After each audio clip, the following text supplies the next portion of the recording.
Welcome to Hurrdat Sports Radio. Markowski had the angle inside, couldn't put it away. Petrie drains a three early off the bench for the freshman from Australia. On the outlet, it's Newton, right of the lane. Gives to Caravan, steps into a three, and Caravan drills it. Kicks over to Castle. Castle hands to Caravan. Try another one. Alex Caravan's got another one. Back-to-back jacks by Caravan. Mr. Big Shot hits, and UConn extends to a 72-39 lead. Fitting on top of the key. Just dribbles going nowhere. And now Fetty De Leon gets the steal, drops it off to Adu. He throws it up and in with the left hand as he's fallen to the ground. There was a collision. Adu was still able to be strong enough to muscle it up with the left hand. He now has 23 points. Top of the circle. Chad Bacon-Mazzara with 5, with 4. Step back, free ball, CBM. Oh! First half comes to a close. Body row. Auburn 50, South Carolina 28. Yeah, I think at the beginning of the year it was like, maybe this is possible. But as we've kind of approached it, it was more so like when it's going to happen instead of if. And, this isn't why you play basketball. I think it's just kind of come with how I've been able to perform over my 4 years. And I'm very fortunate. Obviously, Coach Bluter has really allowed me to be me, and that's something I'm really thankful for, too. Good morning, everybody, here on Hurrdat Sports Radio. We're doing great this morning. We're not having any trouble whatsoever. We haven't even been kind to one another. It's awful early to be as mean-spirited as we have to one another, but it's a trap game kind of Thursday, so we might as well get that trap game right. That voice you hear is Old DB. I'm Ravi Lulla. We're live on AM 590 ESPN Omaha, ESPN. I'm like, hey, what's up? Hello. Tri-Cities, as well as Twitter, Facebook, and YouTube. Good show for you here this morning. It's all relative. Well, good show or bad? Yeah. We have a good show planned. Whether it ends up being a good show or not remains to be seen. Yeah. But we will, obviously, there's a lot going on in terms of sports news. But let me tell you about our guests real quick. We're going to talk to Mitch Sherman of the Athletic at 8 a.m. At 8:30, we're going to talk to Coach Laura Kuhn of the Omaha Supernovas. We're at 8:45. We're going to talk to our Vegas insider, Brian Edwards. And then at 9, we're going to talk to Michael Bruntz as Nebraska baseball gets underway this weekend. And, of course, we'll wrap up the show with a little Hurrdat hot seat, because I think that might be the only time we actually get to the Super Bowl questions that I've been trying to ask all week. Do you have a lot of Super Bowl questions? I feel like you've been telling me this since Monday. I do. We just haven't got to them yet. Yeah. We'll get to them. It'll be good. Baby steps, man. Baby steps. But coming up in this first hour, obviously, we're going to get to the Coach Mack situation, which appears very fluid now with Chris Holtmann being asked to leave Ohio State, being told to leave Ohio State. So obviously that has some possible ramifications for Creighton and Coach Mack. Obviously there is a lot going on with the shooting at the Kansas City Victory Parade yesterday. We'll touch on that as well here in the first hour. But I do want to start with Coach Mack here, because it's near and dear to your heart. It is near and dear to my heart. And I also think people maybe are not appreciating how real of a possibility this might be. Because obviously he had the overtures from Ohio State back in 2017, right? His resume has only gotten better since then. He's gotten a Sweet 16. He's gotten an Elite 8. He's proved he can recruit at a higher level. Yeah. Right? Like his resume. Who knows what would have happened if Notre Dame came knocking just a little later on in the season as opposed to in the middle of a run. There was a lot. Yes. Right? Like Ohio State came knocking in 2017. Notre Dame came knocking last year. And those were things that we knew about. There was some others along the way that didn't get as serious. The Ohio State one last time. Are you serious? The Ohio State one last time was serious. Yeah. Because they held a press conference to say he was not going to Ohio State. If there were ever a press conference to address a rumor, it's not a rumor, it's real. Okay? Yeah. Like that's how you know it has crossed over from rumor to reality. And so I think Creighton has some work to do here to feel good about Coach Mack's day. Isn't it ironic too, for the last today's Thursday. Mm-hmm. So for 4 days, so since you and I have been chit-chatting, mm-hmm. as cohorts. Yeah. Ohio State has come up every day They as a have, basketball job, which is weird. right? Not something that was in the notes, Ohio except today. But I'm sure people were like, why? Like, what is going on with the Ohio State and realistic expectations? And It's an interesting kind of case study, though, right? it really is. Because a school with that much money, football, I mean, it's kind of similar to the Alabama basketball job, right? Because you have a ton of money, you have unlimited resources because of the football success. But how much do people actually care about the basketball success? That's the $1 million question, or in this case, the $12.8 million question to have Chris Holtman seen out the door. Isn't it always interesting? And nice little situation Ted Carter walks into. Yeah. But anyway, I always think it's important to figure out. I can't remember who told me this. Maybe it was the amazing Daniel. It was somebody who gave clarity after all these years, which was maybe a year ago too. So at like 48 and a half years of age, I realized if you're going to have conversations about whether something is something or not, know the frame of reference in which you're arguing it from. Okay. Right. So what does that mean in this context? It means when we're talking about value and level of a job, like, has anybody ever said what kind of job it's supposed to be? Because you wouldn't be arguing from a vantage point of if it's this job or if it's that job, if the expectation level was ever set on what kind of job it is. Sure. Right. Yeah, so yeah. People thinks it's like when his analogy was, if you're talking about like the greatest of all time, like, what are the parameters that we're talking about? Sure, absolutely. So are we talking about? So we're talking about So if we're talking about what kind of job this is, what kind of parameters are we talking about? Is this relative to the conference? Is this relative to the national landscape? Is this relative to the money that they spend? Because I think a few of those are different conversations. But until people get on the same page, then you can't really have that. You can't really have that conversation. That's fair. So let me set out some parameters of what I think Ohio State is, or what I think when I'm talking about a good job. Right. First and foremost, the first parameter that I think is what level can you achieve in terms of winning here. Okay. Now that is a very broad umbrella that includes a lot of these other parameters in it. I suppose you could check. You could check history. Yeah, history is one of them, right? But I also think Creighton's a good example of this. Their history probably does not indicate their future ceiling because you change conferences. You kind of have a different emphasis on basketball now. You're in the Big East as opposed to Missouri Valley. Like, there's differences there. And I also so I think and Butler's a good example of this too. I don't look at Butler and say, hey, you made 2 national title games, you can win a national title. Yeah. I don't look at Butler as a place I go, yep, that's a place you can win a national title, even though they've gotten within about an inch of doing it, right?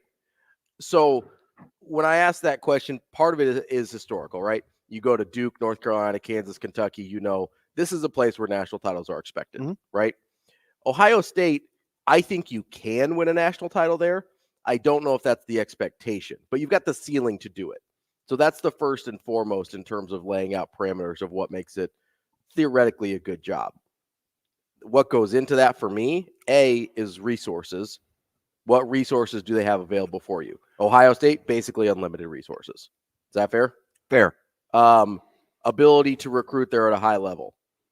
I think you can bring in whoever you want to, whoever you are good enough to get. 100%. Being at Ohio State doesn't prevent them from going there, right?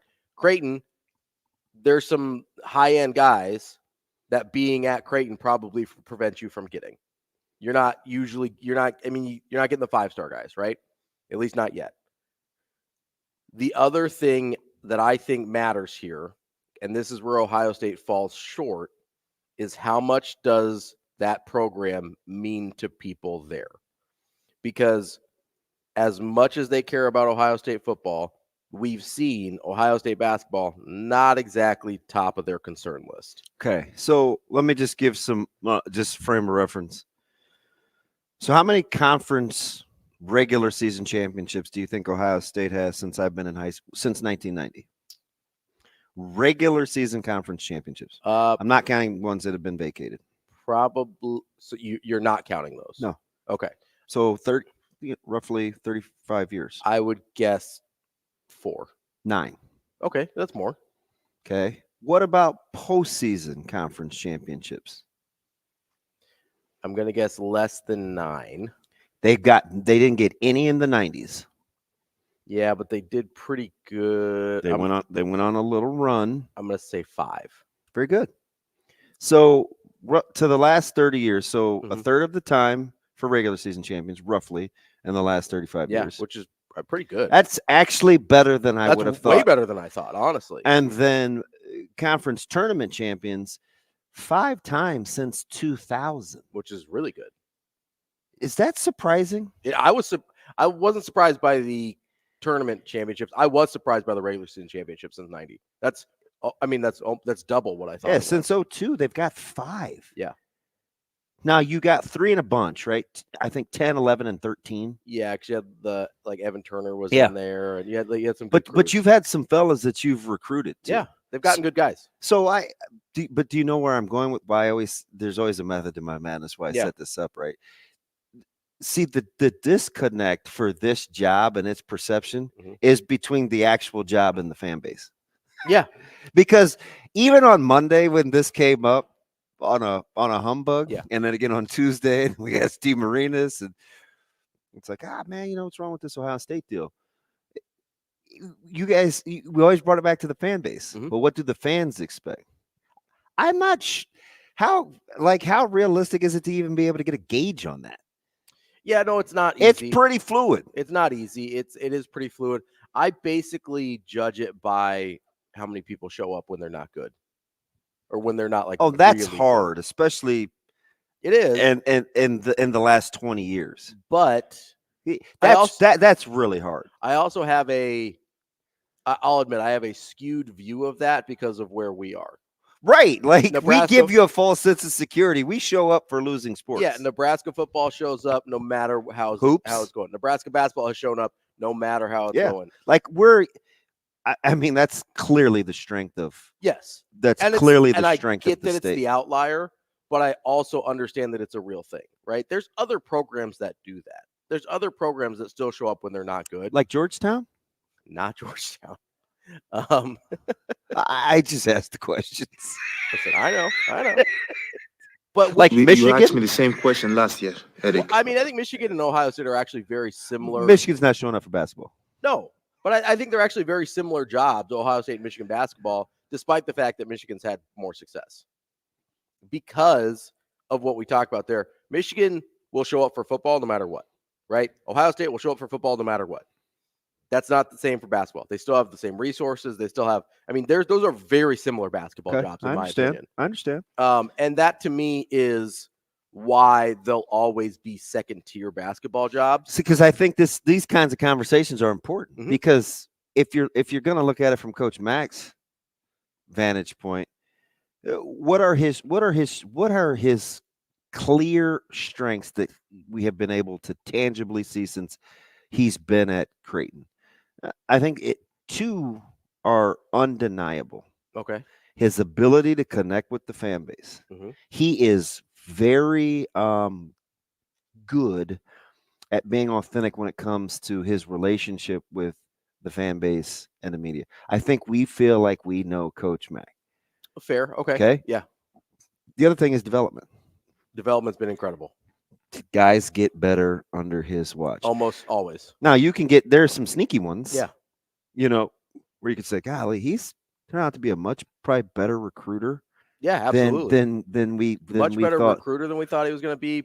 Much better at filling his coaching staff. How about I was just going to say his ability to hire. Because there's always, like a guy leaves. Like I was a big Steve Lutz guy. Yeah. Right. He leaves. You bring a guy in. You're like, oh, he's actually pretty good. Al Huss leaves. Yeah. I was like, and I didn't really know that much about Al Huss when he got here. His ability to fill out his staff is it's been really sneaky impressive. And then haven't even gotten to his X's and O's acumen, right? Like, which is, I think people, rightly consider him one of the best offensive minds 100%. In the game. So there we go. So there's a lot of things to like about Coach Mack if you're Ohio State, and I think it matches up with some of the things you would maybe be concerned about if you're Ohio State also. You see I set the table? Look at that. You kind of like, hey, I'm going to put the plates and out. I don't want people to, I'm not trying to tell you how to think. No. I'm just we're just gonna lay it out there. And you can do with it what you will when you want, because I'm surprised at Columbus's response so far. That they're not thrilled. Yeah, you should be elated. Yeah, absolutely. You should be elated. Coach to Mack even is absolutely the most proven guy you have a shot at. 100%. Now you might take a flyer on somebody that's like young and upcoming and ends up being really, really good. But as far as proven commodities, Mack is the best thing you are going to have an access to. Now, like I'm taking Mack over Nate Oates. Yeah, I think so. Okay. I think here's the thing about Ohio State, though, that I think the football fan that watches basketball when football season's over. I tried to get you to nip this in the bud since Monday. But here comes. Go ahead. It's a real thing. Go ahead. It's a real thing. Okay. I think those just because it is doesn't mean it should be. No, I don't think it should be. Okay. But that is a large section of the Ohio State basketball fan base. Yeah. And those people are used to Ohio State football recruiting at a super high level. Mm-hmm. I think they look at Nate Oates and who he's been able to bring to Alabama, and they like it more than what they look at in terms of the recruiting rankings of what Greg McDermott's been able to bring to Creighton. Now, I think Greg McDermott's done a better job of identifying talent, identifying fit within the system, and then developing it within that system than Nate Oates has. But Nate Oates has he had number 3 pick in the draft last year. Creighton didn't have that. Nate Oates, he brings 5 stars in. He brings this guy in. That, to me, I think Ohio State fans, and to be fair, I think it's not exclusive to Ohio State. No. They get blinded by the stars. But do you know one of the things that I appreciate about Nebraska's fan base? What's that? Is they've been able to distinguish, even though there is some crossover. Mm-hmm.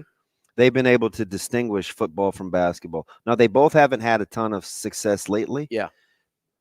But the ability to look at recruiting and the profile differently, sure, I think is an absolute strength. And I'm not DB here to pump up Nebraska's fan base. I'm just simply telling you, like, there's some inherent truths that I bore out that I think allow these programs to stay afloat with their fan base. And a lot of it is recognizing who and what we are. Sure. Which is what this exercise is all about. Absolutely. I will say, I think the Nebraska, at least now, the Nebraska recruiting profile for football and basketball is closer than it is for Ohio State. I still think we've only cared about development.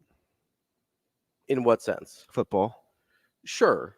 I think that has always been first and foremost, which has kept recruiting at bay. You have about 12 to 15% of the fan base that is now back into or still into stars. Sure. Need more talent. Yeah. Need more talent. Well, the thought is, right, if you can develop the 3-star, then if you can develop a 5-star in that same way, then that guy's better, right? You don't always take into effect, well, maybe the 5-star is closer to a ceiling already. Maybe, there's other things going on. Yeah, there, it's right? like it's like Mac with like, let's say Baylor Sherman. Just take a look at development. Yeah. Right. If you're trying to choose a program, Baylor's better this year than he was last year. And he was already really and when good when he had to pick a school. Yeah. Let's just look at development. He went to Creighton. Right. Let's just look at development. I know there's a couple of these aforementioned schools in the SEC that are courting you. One in particular. Let's just look at development, though. Yeah. Right. So you don't go to John Calipari to get developed. Well, that job may come open here pretty soon. It may. It certainly may. But you know what I mean? Like, they did finally get off the schneid, though. They got the win the other night at home. I think they'd lost 3 in a row, right? I think that's right. John Calipari is the bigger, sexier name, right? Or at least at some point was. Yeah. But you don't go to John Calipari to get developed. You go to John Calipari if you're out of high school and you want to be in the NBA in like 18 months. So the funny thing is there's all these undertones and all this talk. Man, how'd we get here? And Marcus Blossom and the father. Yeah. Right. And I go back to what we talked about on Monday. And I said, this goes for players. It goes for coaches. It goes for people in relationships. What do you mean? Where am I going? You want to go somewhere you're celebrated, not tolerated. Go where you're celebrated and not tolerated. And listen, I'm not here professing that I know Mac better than anybody else or whatever, right? He's not hitting me up. We're not doing pillow talk, right? We exchange congratulatory texts. I can say I appreciate you.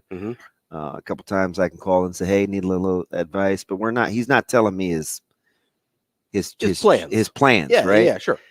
But you could just tell, right? Like there's so many little crumbs that have been left, whether it's contract extensions, negotiations. And listen, it's a private institution, so we don't really know what they he didn't makes. give us a lot. They said longer than 2, less than 10, I think was the line. And that's fine, right? Yeah, I mean, they don't have to each his 100%. But we got here for a reason. But let me ask you this, okay? Because I think this is an important distinction.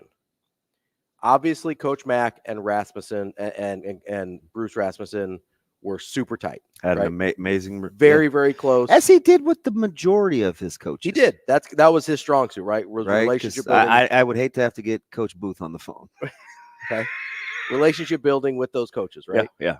So let me ask you this: is it possible that because he doesn't have, and it would be impossible to have that with somebody coming in new, right? I mean, at least right away. Not saying it's impossible to build that, but let's say that things aren't actually, tense between him and Marcus Blossom or whatever. But is it possible that just not having that tight of a relationship makes it feel like you're less celebrated? Maybe. Like, does feeling less celebrated at some point make you feel only tolerated when that's really not the vibe they're giving off? And I need to be clear on the celebratory thing, because it's not folks fawning on you. It's just simply whether you have their best interest. They've got at your heart. back. They've got your best interest at heart. That's what I'm saying, right? Yeah. I don't have to. It doesn't have to be rainbows and butterflies, and I don't have to have coffee ready for you. But hey, man, like, I do acknowledge at the end of the day, and you are appreciated. You are valued. That's just leadership 101. Sure. And whether this turns out over time to be an indictment of Blossom or not, I don't know. It's unfair to kind of broach it from that vantage point. Yeah. All I know for sure is it unfair though? You don't get here for no reason. Sure. No, I get that. That you know what I mean? Like, and even if but here's the thing. Even if it does end up being an indictment on Blossom, that doesn't mean he's bad at his job. It doesn't mean he didn't get here for the right reasons. What it might mean is he was never able to overcome not being Raz. Yeah. Right? Because that's a possibility. That's what's happening here, right? Is that fair? That Marcus Blossom's biggest sin is that he is not Bruce Rasmussen. Maybe. It's possible. I'm not saying that is. Yeah, I don't know. Yeah. It's sure. And is it plausible? Yeah, absolutely. And I think it's certainly, whatever else is going on, I do think it's certainly part of it, right? There might be other things that he does that people don't like or whatever. And really, I don't know. I'm not playing dumb here.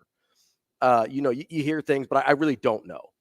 But I do think whatever the rest of it is, part of it is that he is not Bruce Rasmussen. And there's nothing he can do about that, which really isn't fair to him. The rest of it maybe is or isn't. But the fact that seems to be being held accountable for not being Raz is really not fair. Now, it may not matter. Yeah, I don't know. I'm listening. Well, think about that over the I'm break. listening.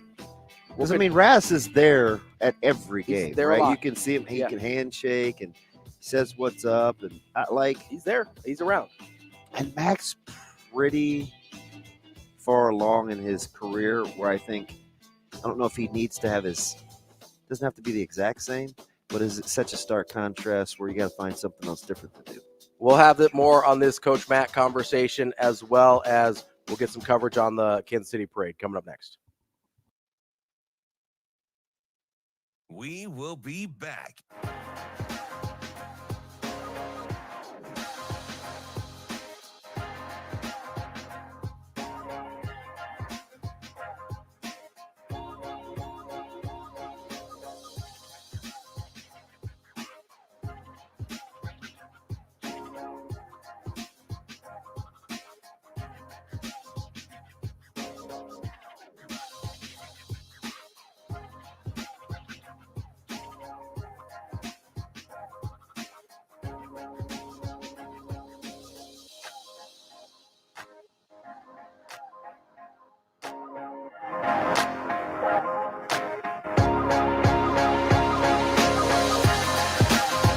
We will be back.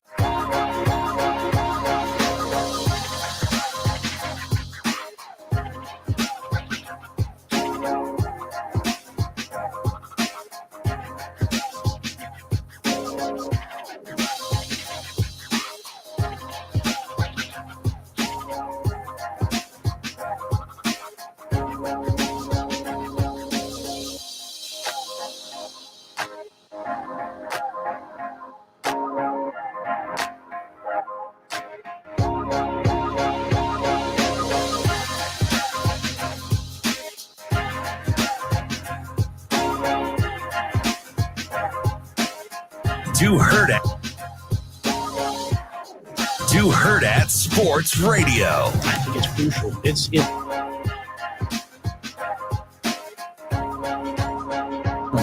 hard, and so we will be back. The more you look at like research, the more was their limit really wasn't their limit. They can go beyond that. I think that's what's going to make us great. Hurrdat Sports Radio. I think it's crucial. It's where you establish.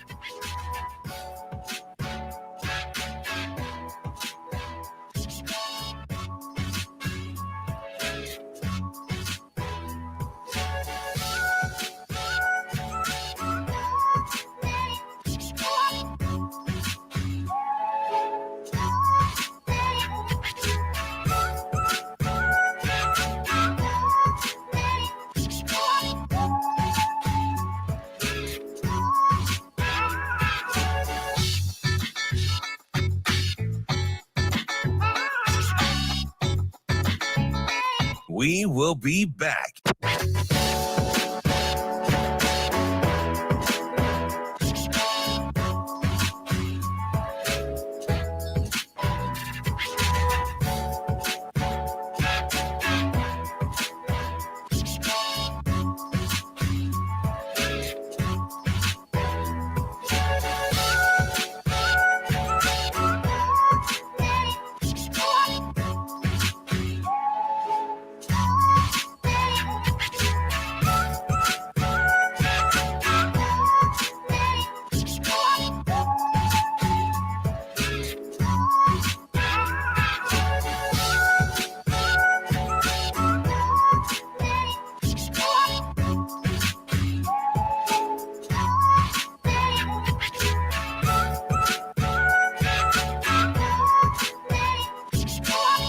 We will be back.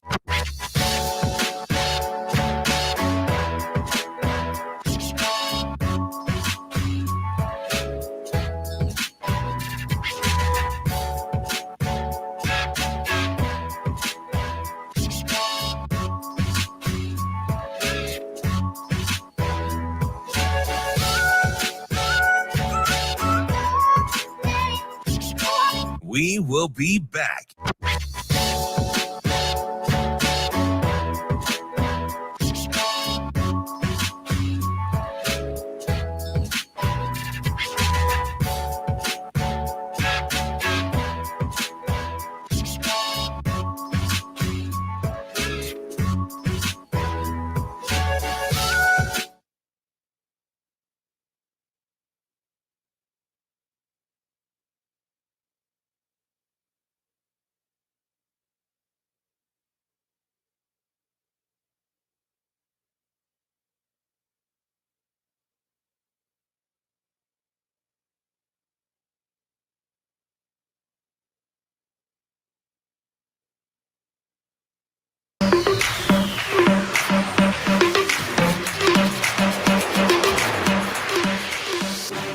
You're listening to Hurrdat Sports Radio.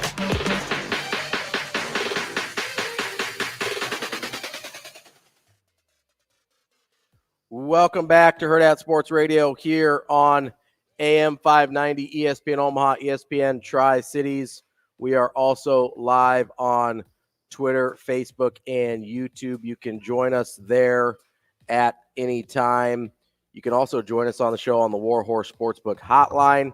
That's 888-638-4876. I know when the hotline blings. I'm just going to keep stalling until... No, I can hear you. Yeah, but you can't talk. No, sure I can. No, I got you. All right. I know when the cadence slows down, you're buying yourself time. That's true. I got it. That's from when I would host shows solo. Uh-huh. And I'm like, okay, I need to be a little more deliberate here. I need to buy myself time. A little. Why my bit. My partner appears to be collecting info. No, but did we set the show already? We did, yeah. We set it right off the top. I was very proud of myself. Bruntz and the Bagman and Mitchell. Got to it right away. Yeah. Yeah, we got Mitch. I know.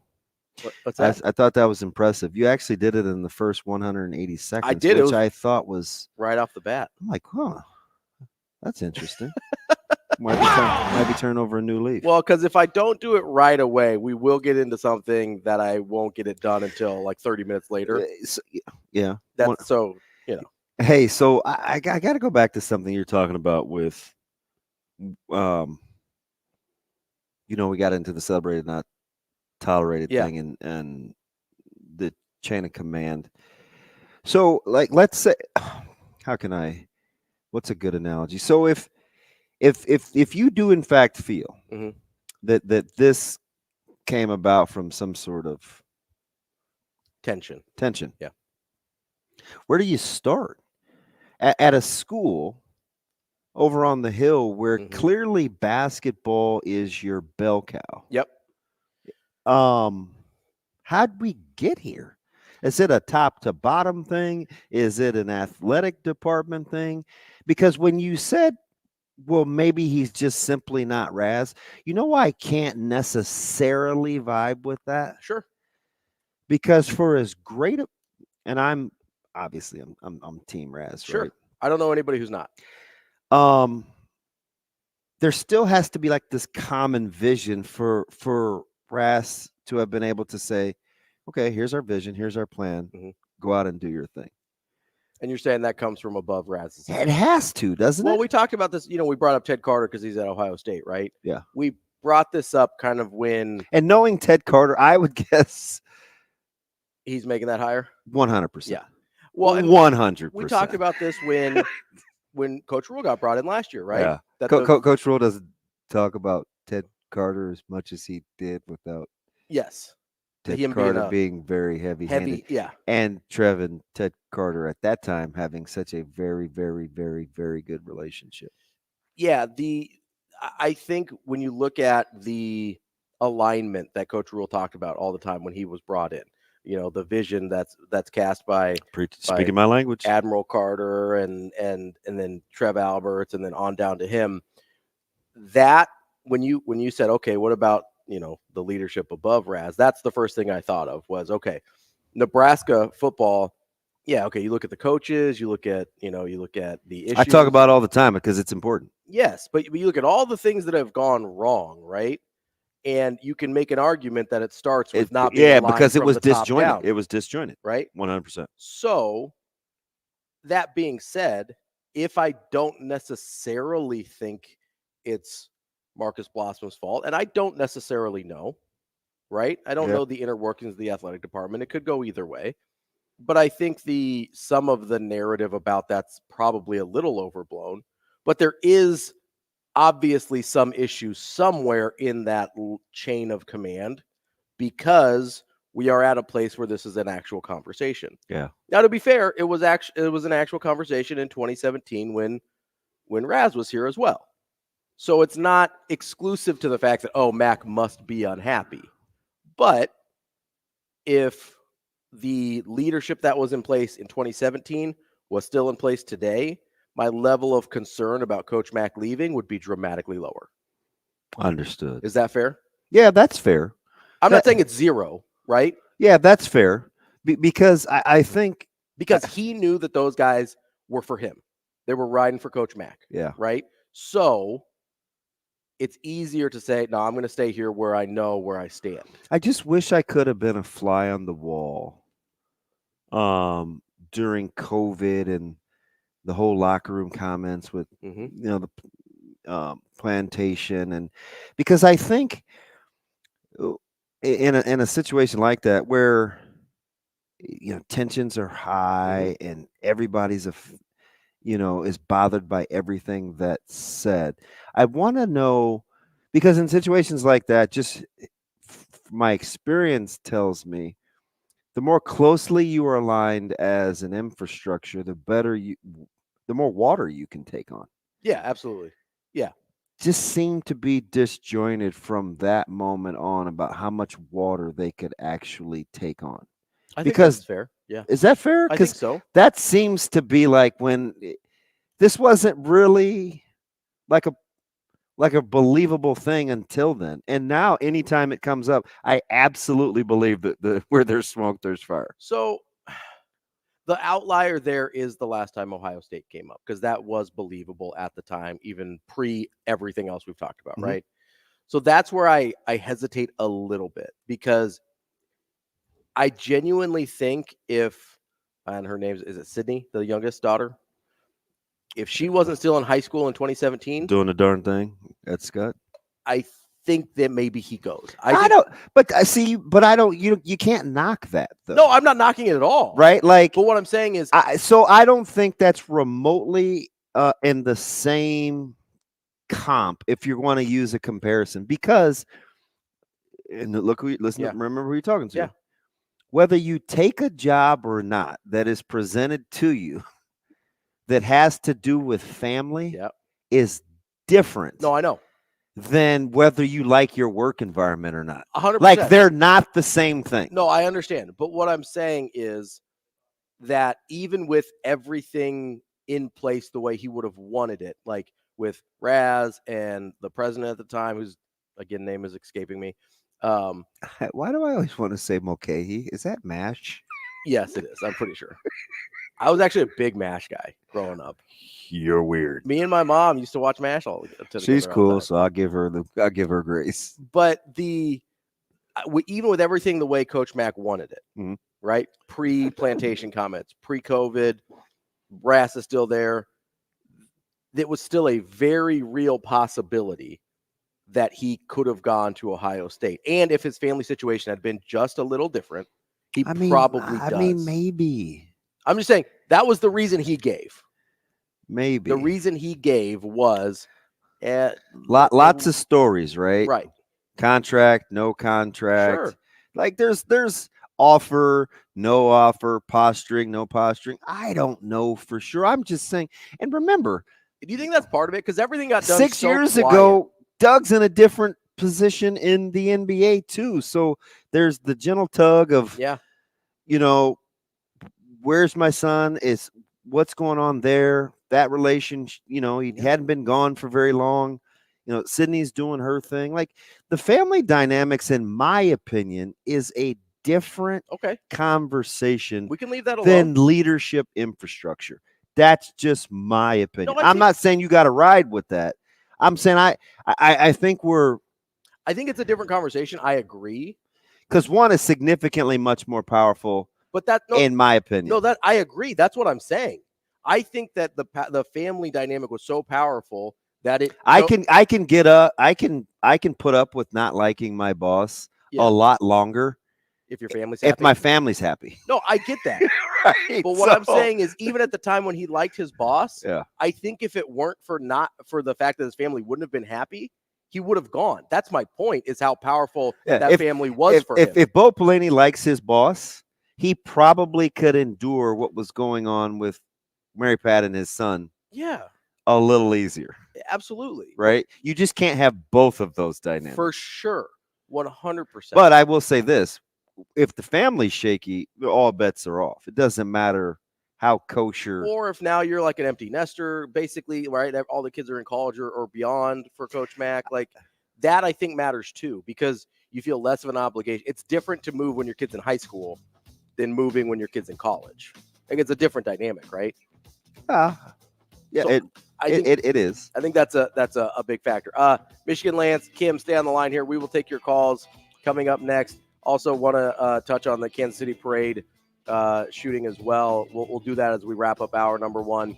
But stay on that Warhorse Sportsbook hotline, guys. We will get to you as soon as we come back. Didn't want to put you up against the hard out here. That's DB. I'm Ravi. This is Hurrdat Sports Radio here on AM 590 ESPN Omaha, ESPN Tri-Cities.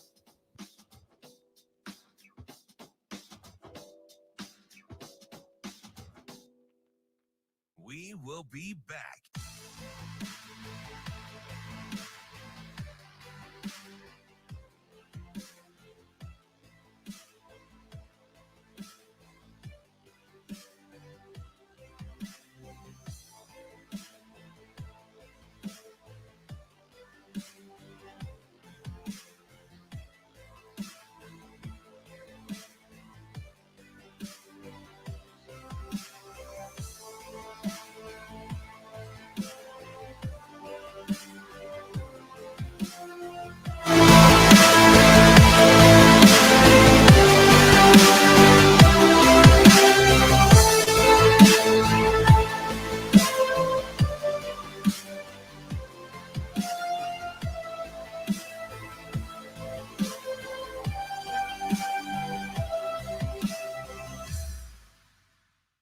We will be back.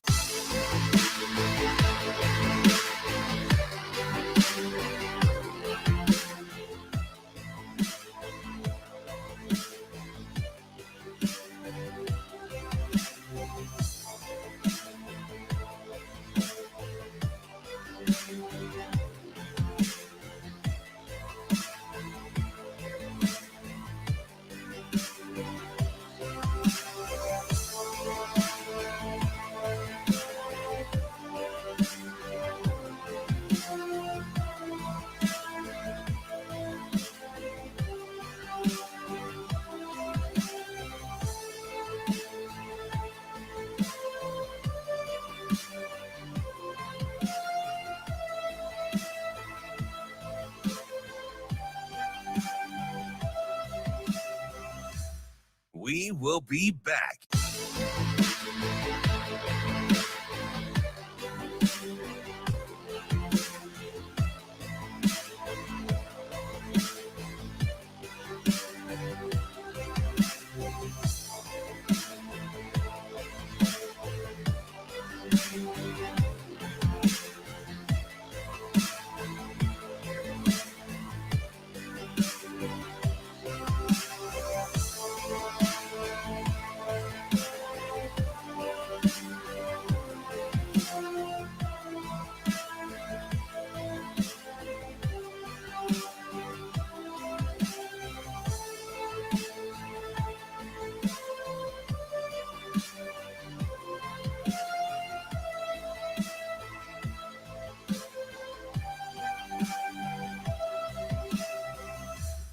We will be back.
You're listening to Hurrdat Sports Radio.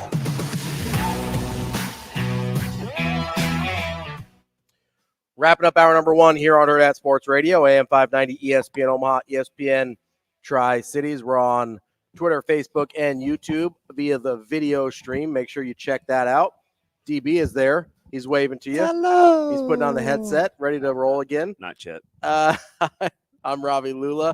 I see we have a couple of callers. We do. Before we get to our callers, though, I gotta put out a little call to action to our friends because we've talked a little Creighton this morning. We've talked a very little, just touched on Nebraska a little bit, but you know who we haven't brought up yet?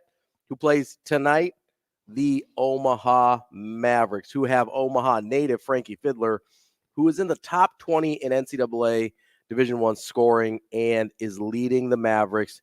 Omaha Mavericks men's basketball team in a run for the conference title. The Mavericks are at home tonight against South Dakota, and then Saturday, February 17th against South Dakota State. Do not miss these epic matchups. Get your tickets now by calling the box office 402-554-MAVS or going to omavs.com/ticks.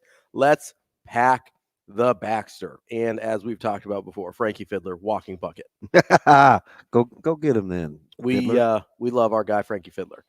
We should try to get him on. We should talk to Frankie anytime. Let's talk to Frankie next week. Okay. Right now we're going to talk to a couple friends on the Warhorse Sportsbook hotline. Let's go Kim first because we were talking a little Creighton, and Kim might have some Creighton thoughts as well. Kim, what's going on? Gentlemen, why would you make me wake up to this? Oh, we also need to have a discussion. When I went to go find your phone number, do you want me to tell you what I have listed as your contact? What's that? This ought to be It good. says Hurrdat Hail Coffee Ravi. Hey, whatever the memory devices are, right?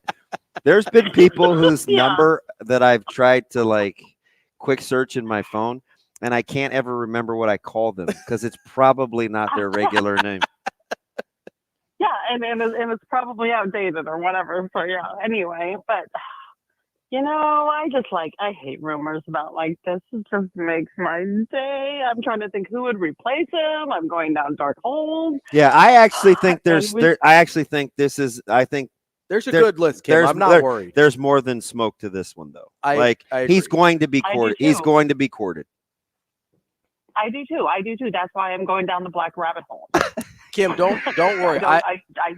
I won't let you. I won't leave the show before I give you some plausible names that'll make you feel better. Okay, if he leaves. Are you sure, Robbie? Yes. Are you sure? Well, sure. What do you mean by Okay, sure? Robbie. What do you mean by sure? Well, I mean plausible. Yes. I mean, I don't want to go get some assistant of an assistant of an assistant. No. These are all sitting head coaches. These are all sitting head coaches. What's with that Creighton again, ties. Kim? The assistant of an assistant? I'm not going to give you names. Sounds like a Seinfeld thing. Probably is a Seinfeld thing, Damon. Oh, shoot. This is how you greet me on your return. I can't believe it. Well, you and Ravi were having your own party. I didn't want to interrupt. I'm sorry. I'm Well, sorry. as long as you still love Mason Miller, we're all good here. Always. Yeah, Always I know love you were Mason like Miller. 6 minutes for Miller. Always What's love going Mason on? Miller. Always. He'll have a bigger Yeah, role next but- year. I'm not worried. Yeah, he'll be fine. Oh yeah, he's gonna have a huge role next year. He's going to have to, right? Maybe we should hire Mike Miller because then we can just keep recruiting. I don't know. I just watched him. him on a podcast with Steve Jackson. I don't know. Well, I don't know if we're ready for Mike Miller. I'm not sure if Mike Miller's ready to take that pay cut. Man, my man was telling us That's probably true. great storyteller is Mike Miller. He is. He can hold court. Really? Oh yeah. What is the podcast? I'm so what's the So name of it the wasn't podcast? with Steven Jackson. He was with two hoop guys, and he was telling a story of Shaq and Pat Riley getting into it over him, Mike Miller, being sent to the showers. And how Shaq went to bat for Mike Miller to like, hey man, don't go to the showers. Like, stick around. And Pat Riley was like, go to the showers. Mike Miller was like, man, I'm going to the showers. I want my job. And he said Shaq came down and came to get him. And Shaq and Pat Riley almost came to blows. It was classic.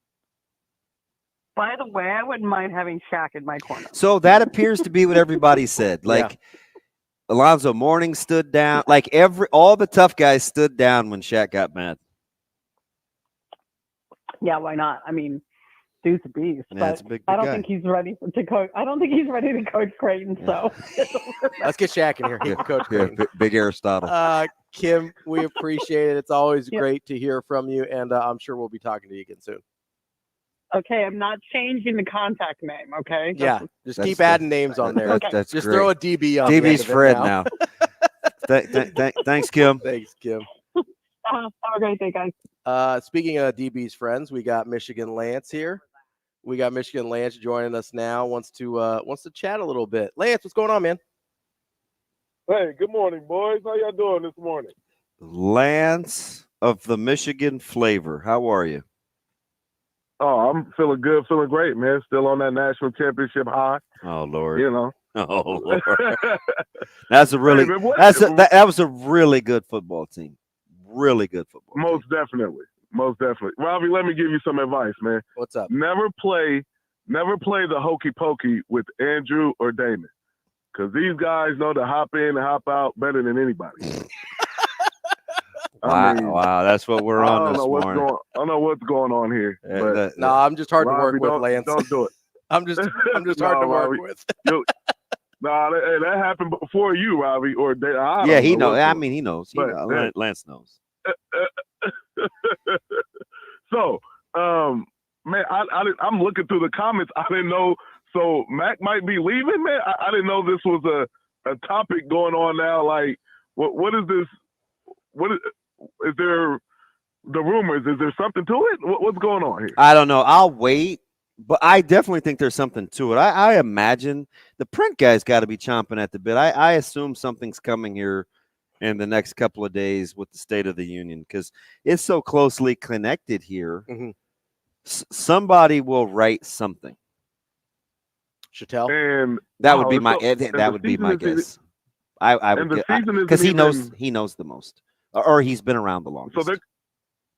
So they're gonna do that like right now, like in the middle of the season? I don't think you can control it, right? Wow. And just I promise this was a coincidence. We've been talking about this Ohio State basketball job since Monday, right? Well, and it's the first time I've been back, but I'm sure it seemed out of place and out of pocket. And why is this dude talking about Ohio State randomly? And I promise you, I didn't know. Not till yesterday, right? I mean, probably Tuesday morning. Yeah. Tuesday morning. Why is Ohio State always the one that's brought up? So that's what we've been talking about in terms of the job, its perception, like what kind of job is Ohio State? I gave Ravi some numbers that since I've been in high school, they have 9 regular season Big Ten Conference championships. And since 2002, they have 5 conference tournament championships. Does that number seem those seem high? They seemed high to me. They seem. I would say they seem about right. I mean, because how many Final Fours have they been to? It hasn't been a lot, has it? Since then, I don't remember. I mean, they made one Final Four in the 2010s, 2000 maybe. Well, are you talking about it in modern era? So post 1995. Well, since you were born. Let's say since you were born. 3. I mean, how many 99, 07, and 12. They were in the Final Four. Oh, so 3. Okay. All right.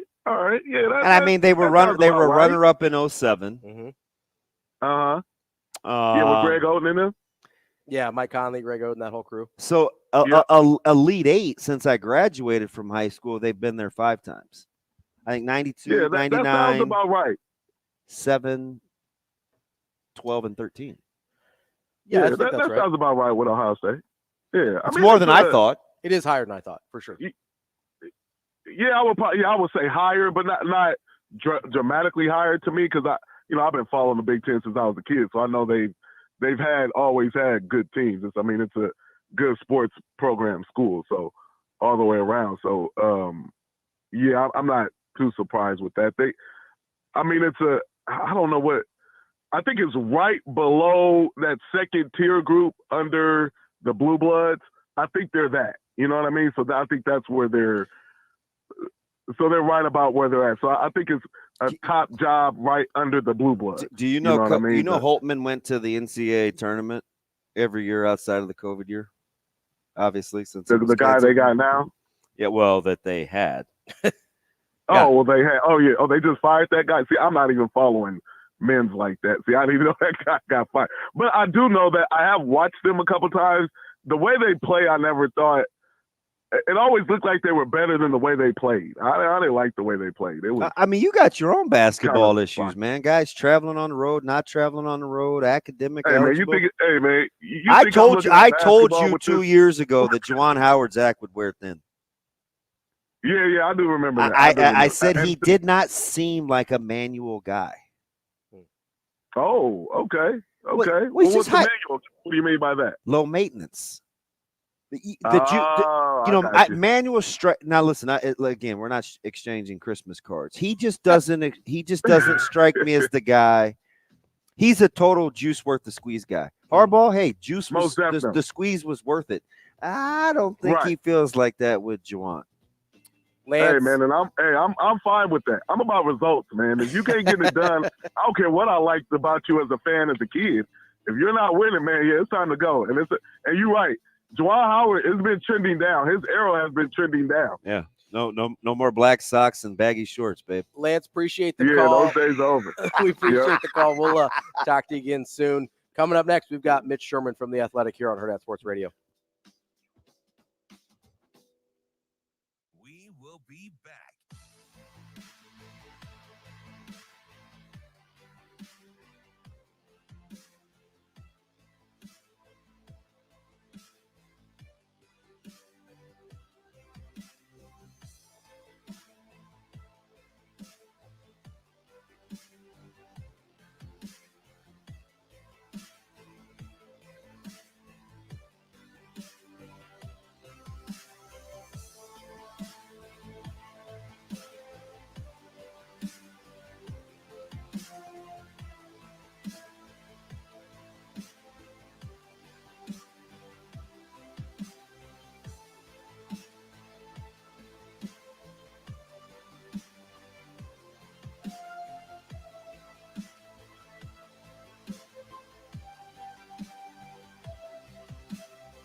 We will be back.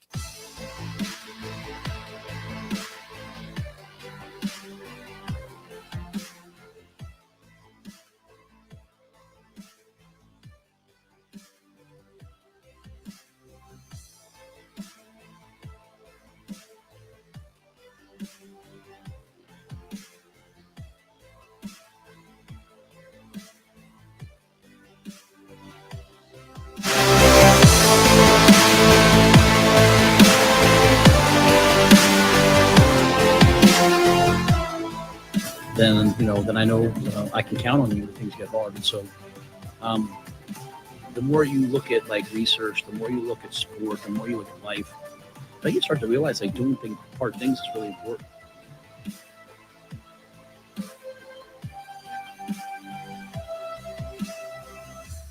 We will be back.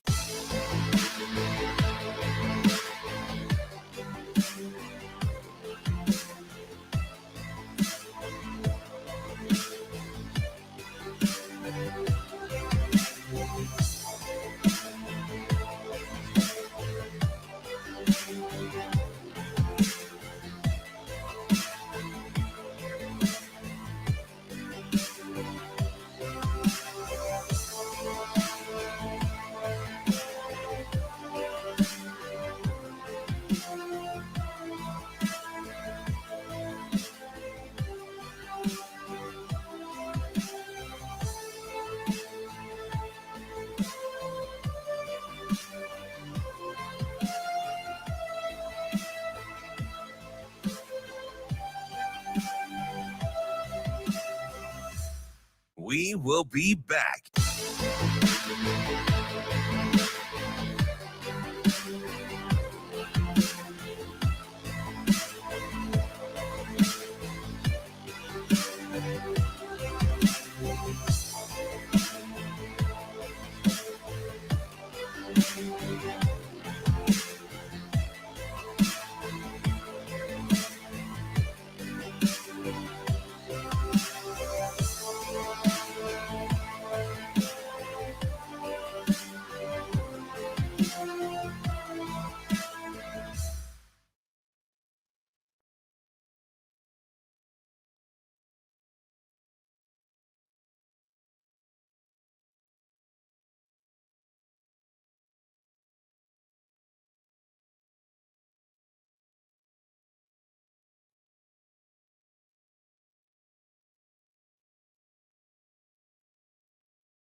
Welcome to Hurrdat Sports Radio. I think it's crucial. It's where you establish your standards. You know what you're going to tolerate. You know what you're going to accept. What you're not going to tolerate.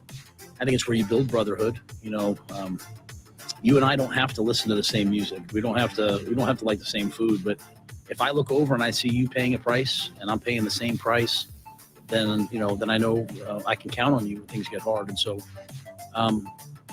The more you look at like research, the more you look at sport, the more you look at life, I think you start to realize like doing hard things is really important. You know, we have to challenge ourselves. We have to push ourselves. It's not punishment, it's an opportunity. And so guys coming in, working hard, working together, recognizing that what they thought was possible, what they thought was their limit really wasn't their limit. They can go beyond that. I think that's what's going to make us great. Kicking off hour number 2 here on Hurrdat Sports Radio, AM 590. ESPN Omaha, ESPN Tri-Cities. We're live on Twitter, Facebook, and YouTube. That's DB. I'm Ravi Lulla. We are joined now on the Warhorse Sportsbook Hotline by our guy, Mitch Sherman from The Athletic. Mitch, what's going on? Morning, guys. How are you? Mitch, my friend, I've missed you. It's that we can actually do more than text now. We can like talk to each other as like on a job level. It's great to see you. It's been since a cold day in the corner of Memorial Stadium a couple of months ago since we last got together. Yeah, wasn't that something? Without my teeth clicking, I did admire your ability to control your Coldness? Yes. Yes. It's very admirable. I'm like, in my head, it's funny. Like, you never know what people are thinking when you're really talking to them, because I didn't have to say anything at first. I was like, how is he Not sitting freezing? still? I didn't have to sit out there for an hour, but the others setup. did. The setup for that was miserable too. Like, clip it right, and they didn't want to hear wind, so you had to put the little muff thing on, and it was very finite. And I'm like, it's like 1 degree out here. I'm ready to go inside. That's the episode that they should do outside in October, or even like to preview the spring game if there's ever an opportunity for that, like with a late April episode. Shout out to Gavin, Felix, and Big Red Wrap Up. That corner, there was no sun over there. Jay Moore was blocking what little light I had because he's like 6'13". I don't know. It's a big dude. Good to see you though, Mitch. You guys too. You playing that quote out of the commercial. It's really interesting. The part that Matt Rule said in that interview the other night on the Huskers Radio Network about how you and I don't have to listen to the same music. We don't have to like the same food. But if I look over and I see you paying a price and I'm paying the same price, then I know I can count on you when things get hard. I wrote that down the other night, not because I was going to use it in an article, but because I'm going to use it in life, in, whether it's coaching my kids' team or whatever it might be, in some aspect of me going about my business. I thought that was super powerful, what he said. And obviously it's applicable to the Nebraska football team as they go through off-season training. And maybe it will factor into a story that I wrote, but I was that kind of taken by that comment. It's like where the preacher's son in Matt Rule really comes out, and you can see when he says stuff like that, what it is like to stand in front of him in a locker room or on a football field when he's trying to rally the guys, whether it's before kickoff, halftime, or just on at a February workout. 2 things, Mitch. This is why we get along, and I enjoy talking to him. Totally unsolicited. Number 1, he's always inquiring about my dad, like doing research and stuff. So I sent him a thing yesterday about my dad, and I said he would have been a big Coach Rule fan because, and all I had in my head was that quote right there, the one that Mitch just read, which I think is beautiful. Now, why does that resonate with me?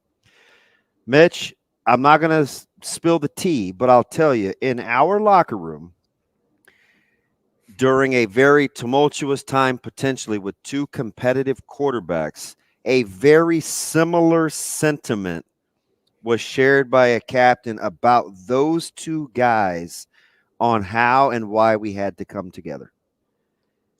Very different guys, very different styles. You don't have to like this. You don't have to gravitate towards that. But at the end of the day, we go through the same thing. So let's get our ass in gear, get it together, pull in the same direction. We have a goal. We have something we want to accomplish.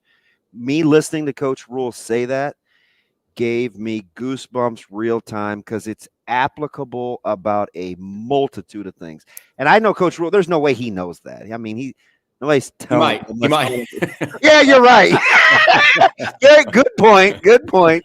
The dude is a Berean. He does a lot of homework. But I can't believe you read that this morning. Like, that's who he is. That is exactly who he is. That's maybe that's why the comment resonated to me too, because it spoke to me about a different time in the history of the program. Not necessarily about a time where championships were won, but about a time when there was a brotherhood that he's trying to recreate. Yeah. Mitch, it's funny that DB brought up that quarterback scenario because we were talking about that earlier this week. And I tried to explain to him from somebody on the outside, just looking back at it and hearing these stories about, there were these on Monday kind of 2 sides to the locker room. One guy wanted Brooke, one guy wanted Tommy. And I tried to explain to him that navigating that and still having everyone on the same page might be the most impressive thing that any of those teams did, because the only other time you hear about a locker room split, quote unquote, where one guy's going for one quarterback, the other group's going for another quarterback, is when the season has gone totally off the rails. You never hear that story in a successful season, and that was potentially the best college football team of all time. It's because of the things Mitch read. Right, but that's what I mean. Like, that is one of the rarest things I've ever heard in my life. Yeah, I would agree. You don't. That's not usually the storyline for a championship team. So that's part of what makes that era of Nebraska football so unique.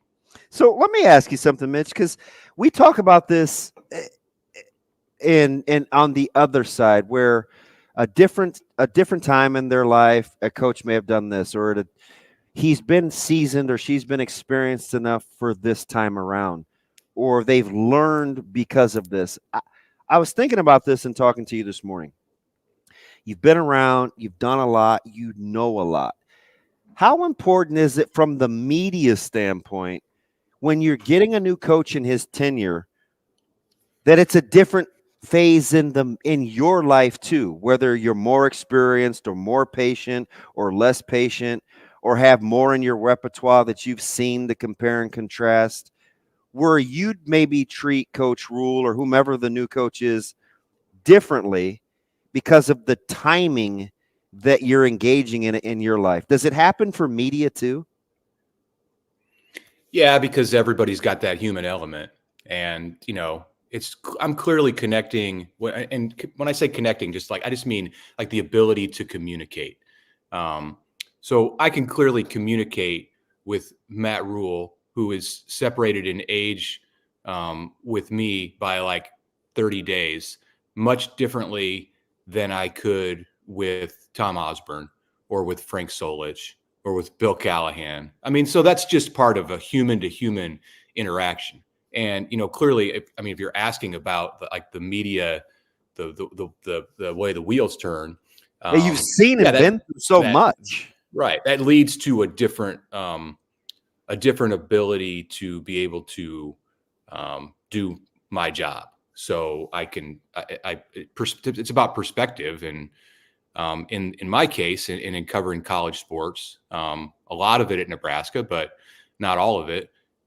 There's 30 years of perspective, close to 30 years to be able to draw on. And hopefully, that's something that comes through in the content that's produced, but specifically in a human to person interaction with, it could be Matt Rule, it could be Tony White, it could be Evan Cooper, whoever it is on the staff. There's experiences there that I can draw on, or that you can draw on, or somebody else in that press conference room can be able to look back on in their life, and it definitely helps shape the the questions that are asked, and in the way the information is delivered when it comes out to the fans.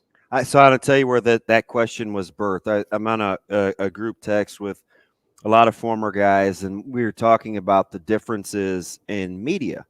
And it was, well, this guy isn't covering sports anymore. He's not around. And, well, he's seen this, and there's a compare and contrast. And I always wondered, because I said this the first time around when I was doing the show, I said, there are some things that Coach Rule is saying that a lot of good coaches say. We're just not used to it. So we're still kind of and like, oh my gosh, like we're enamored by it. This is so refreshing. Yeah. So I always wonder from somebody that has your vantage point. Yeah. Is this relative to Coach Rule because you think it's the right thing to do, or is this in comparison to what you've seen and heard and you're comparing to from just where you're meeting him right where you're at? Well, I'll take myself or any media out of the equation, because Matt Rule can verbalize without our help. He's a strong enough speaker that he could just get on a YouTube channel and say all the things that he wants to say and get the same points across oftentimes without us up there stumbling through questions to ask him at a press conference. But I had a similar conversation with somebody yesterday about the message that he delivers on, and this was about Tony White, and about how I think you kind of referenced this. Like, a lot of coaches you think would say this and should say this, but it's not something that you generally hear. And it's certainly not something that you see put into action the way that he has seemingly put it into action. And I'm talking about him stumping for Tony White, his number one guy, his most valuable piece of the coaching staff, his $1.6 million defensive coordinator. And here we are in February, and he's still out there stumping for him to get a job at a school that is coming into the Big Ten and is on Nebraska's schedule next season. Yeah. So, making a call to the athletic director at that school, that's going above and beyond. And these are things that you would think a head coach should do. Like, if there's 130 head coaches out there, most of them, I think, if asked about one of their coordinators getting a job at another school, would say, I want the best for that guy. Very few of them, I think, would do it unsolicited and then go and make that call and talk about it publicly and continue to beat that drum and really put their actions behind what they're saying. So that's a case, I think, where it seems like this should be a pretty cut and dry issue. Like, of course, head coaches want their assistants to have opportunities, but it's a lot more rare than you might think that they actually say it in the way that he says it and then go do it like he has, especially at this time of year when it's very difficult to find a replacement. We're talking with Mitch Sherman from The Athletic on the War Horse Sportsbook Hotline. Mitch, you mentioned kind of how, that whole sequence would have been to Nebraska's detriment in the immediate, right? Like, it would have been they would have been worse off for losing Tony White in this moment, right? And whenever Tony White does leave for a head coaching job, which seems inevitable, they will be worse off for it. And then I take that, and then I take it back to the quote you read of, if they're willing to pay the same price I am, they're paying the same price I am, then that's somebody that you can trust, you can count on. And then I go over to the other side of the ball with the coordinators. And you see the sacrifices being made on that side of the ball, where Marcus Satterfield is maybe sacrificing a little bit of his comfort in having Glenn Thomas be on as offensive coordinator and be willing to say, hey, this is what's best for the team, even if maybe professionally it's not what's best for me. How important is it to not only have your coaching staff talk like that, but then in the actual going about of hiring coaches and assigning roles and things like that, you actually see it play out as well in the way they act? Yeah, I mean, I think the way that Nebraska's restructured its offensive staff is a reflection of the expectations that Matt Rule and these coaches have for their players in the program. They're asking guys to sacrifice for the betterment of the guy next to them in the locker room. And sure, for Marcus Satterfield to go from coaching the quarterbacks, the most high-profile position on the team, to taking on the tight ends, it can be perceived. And I think Matt Rule's gone out of his way to make it clear that this is not a demotion. This is not like something that should be a hit for him as far as like his own prestige or what his ego. But, some people aren't going to hear that. Some people, whether they're in Nebraska or out of Nebraska, are going to look at this coaching staff. They're going to hear anything that Matt Rule says in the offseason, and they're going to call up the bios of the coaches in August or September next year, and they're just going to make comments about, and it's going to be a storyline that people hear in the Big Ten or nationally, that, hey, they replaced their quarterback's coach, or they got Satterfield some help as with a co-offensive coordinator, and that part of it is accurate. But for Rule and his coaches, there's a real push to not have that be the priority. They're gonna make their moves, they're gonna say what this is, and then they're gonna move on and do their jobs. And that's the expectation that they have for their players too. If you play a position and somebody else comes in who's better at that position, and you've got to make a shift and do something to be able to help the team, then that's what's expected of you in the Nebraska program. So it only makes sense in a functional environment that if it's expected of the coaches, then it should be expected of the players, and vice versa. Unbelievable. So I go back to conversation this is when he first got here, and he was talking about getting players to turn the corner and believe. And he said, he was talking to a player in particular, and he said, I've done this a long time. I've got NFL experience. I've got combine experience. I have your best interest at heart. Why would you want to be combative with me in practice? Like, I am for you. And he said, he's like, Damon, this takes time because you have to model the behavior. So when I'm listening to you, the power and the practical application of being who you say you're going to be, if I can cheer and champion Tony White to go get a job, and it could momentarily hurt me but help him, why, if I'm, Taman Lynham, wouldn't I listen to Coach Rule if he says, hey, man, if you just do this, this can happen for you? Or if I'm Gifford and, hey, if you stick around just one more time, make the sacrifice, you can get this on the other end. Like, those real life applications, they seem simple, but certainly aren't easy. Yeah, I think a lot of times people probably underestimate how much the players are watching and how much they see everything that's going on around the program. So if you are one of those players and you've had the head coach or one of the assistant coaches come to you and say, we're going to ask you to do this because, while it may look like a setback in the short term, it's going to be a benefit for you down the road, either like professionally or in your college career. They're more apt to do it because they see the way that the whole operation works at a larger level. Sometimes we think the players just come in, get their practices in, get their lifting in, and watch film, and then they're on their way. But that's obviously not the reality of it.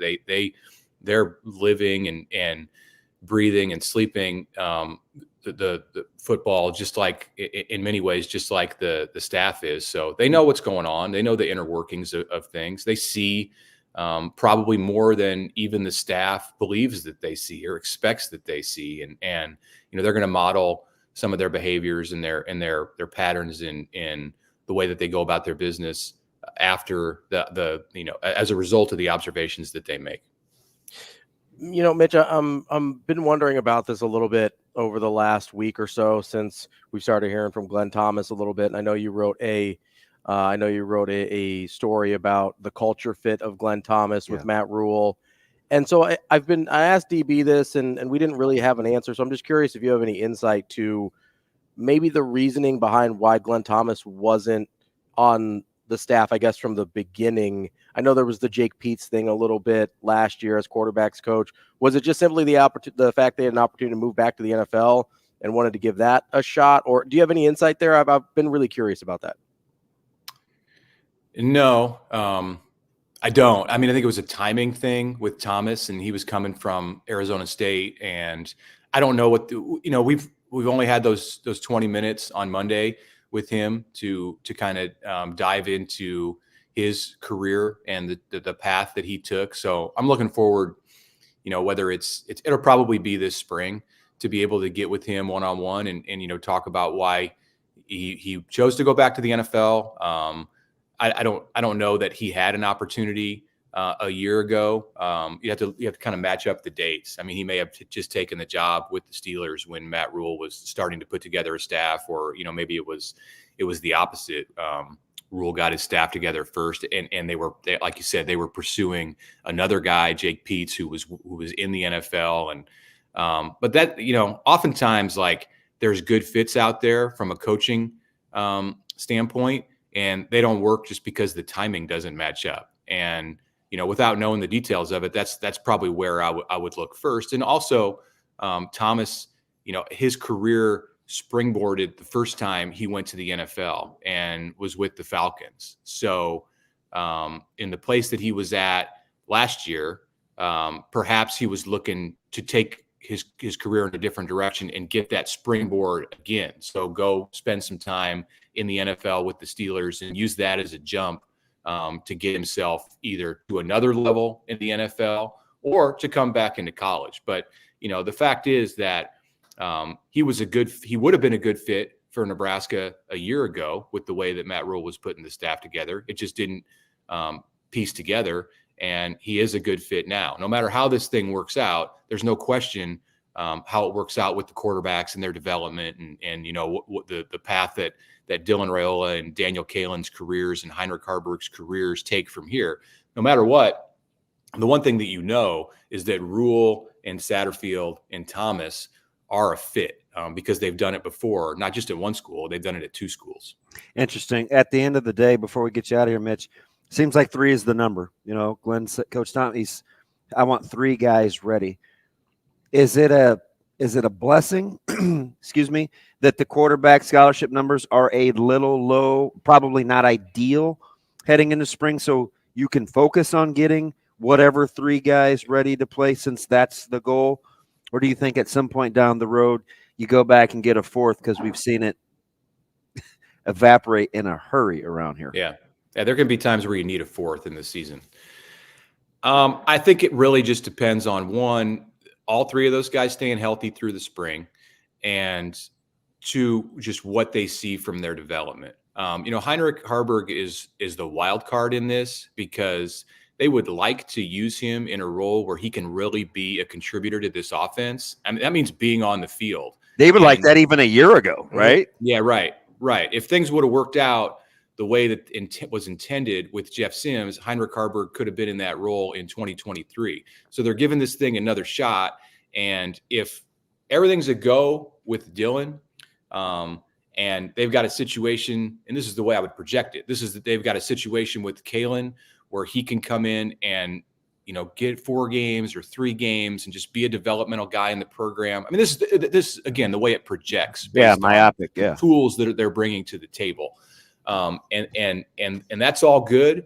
And Heinrich can be your Swiss Army knife. Then I think they'll entertain the idea of going and getting a 4th guy. But that's all got to play out in the spring. So I could still see it going either way. It's Mitch Sherman from The Athletic. Mitch, good stuff as always. We'll catch up with you again soon. Thanks, guys. Good to talk to you. Thanks, Mitch. That's Mitch Sherman from The Athletic. Coming up next, we're going to talk a little bit of Omaha Supernovas with Coach Kuhn here on Hurrdat Sports Radio. We will be back.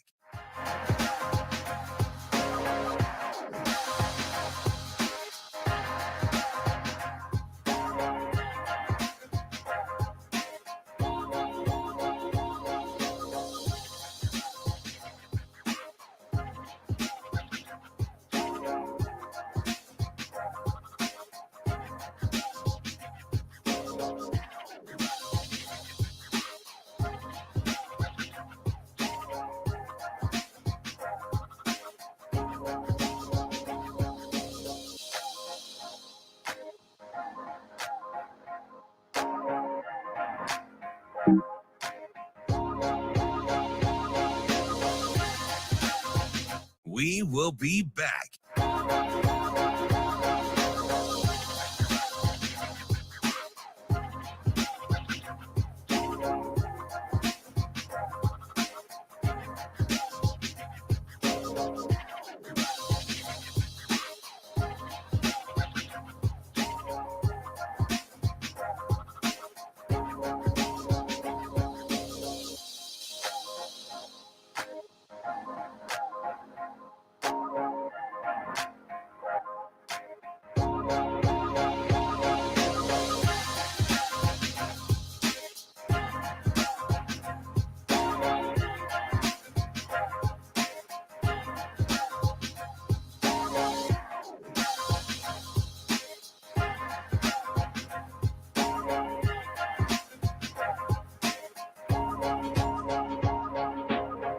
We will be back.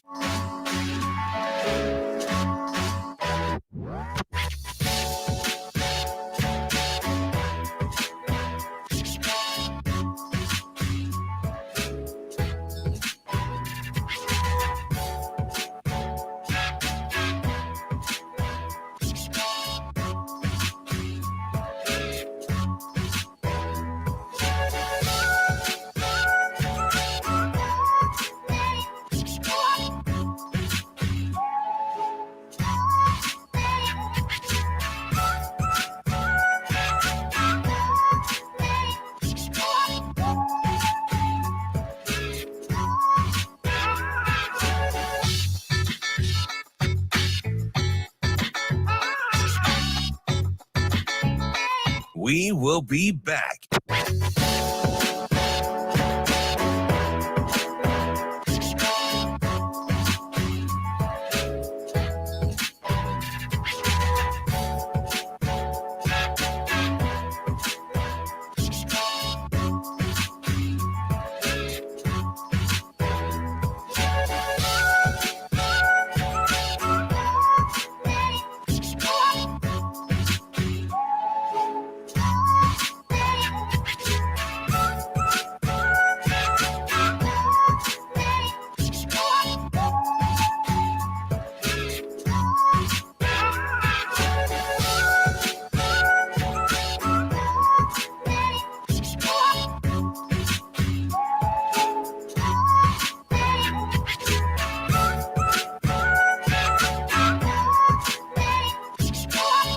We will be back.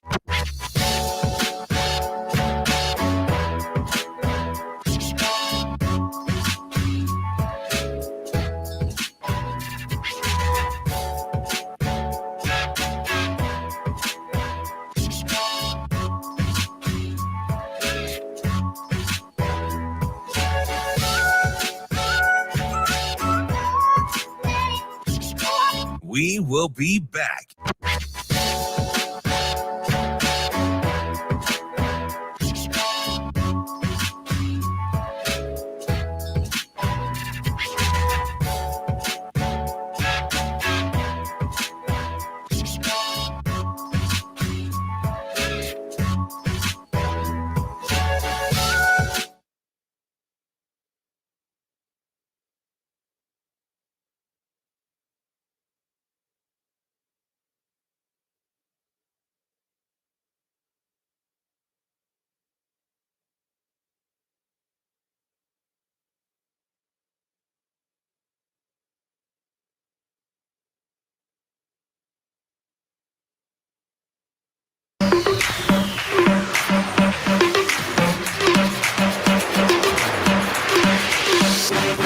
You're listening to Hurrdat Sports Radio.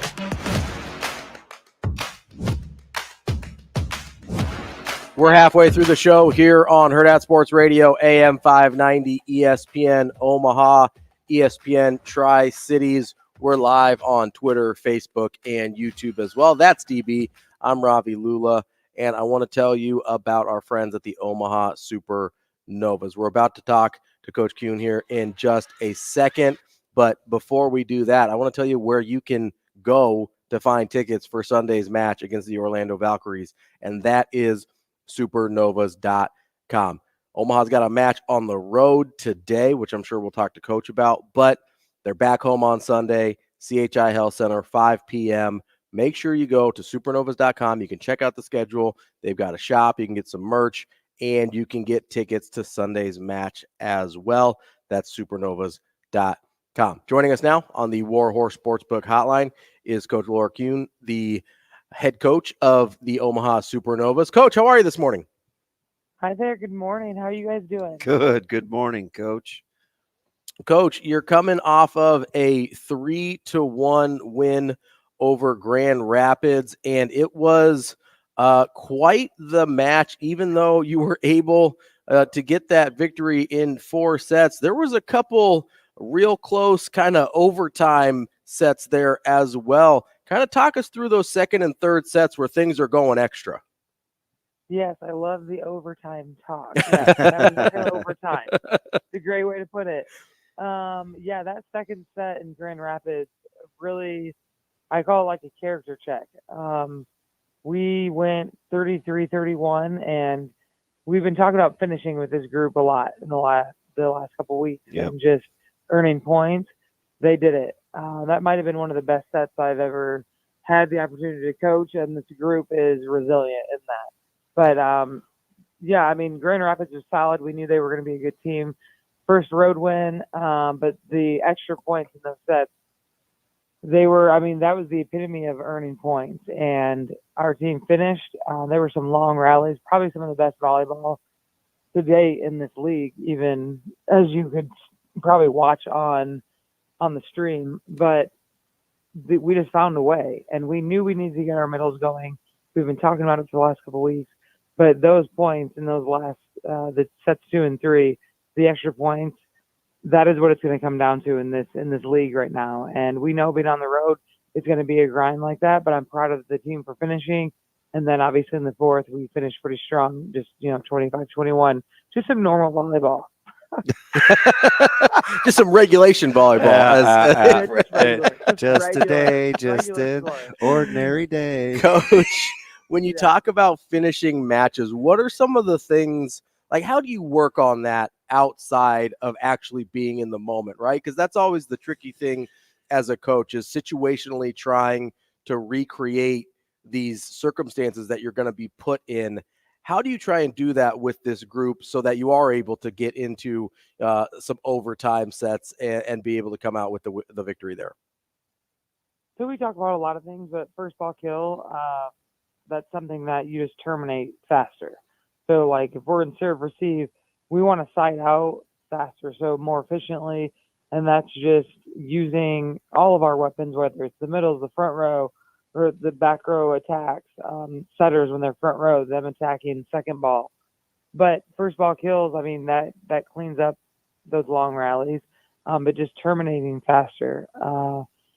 So we worked on that yesterday. I mean, that was our first practice since then, but also just knowing how to attack specifically based on the team, the opponent we're playing against. And so we looked at that last night rotationally. Obviously, there's 6 different rotations in volleyball, but we went through all the rotations and we just did kind of like a first ball kill using all the weapons, making sure we got everyone going offensively. And we know it's going to be a grind. We know we're going to have long rallies, but figuring out how to find kills faster in those rallies.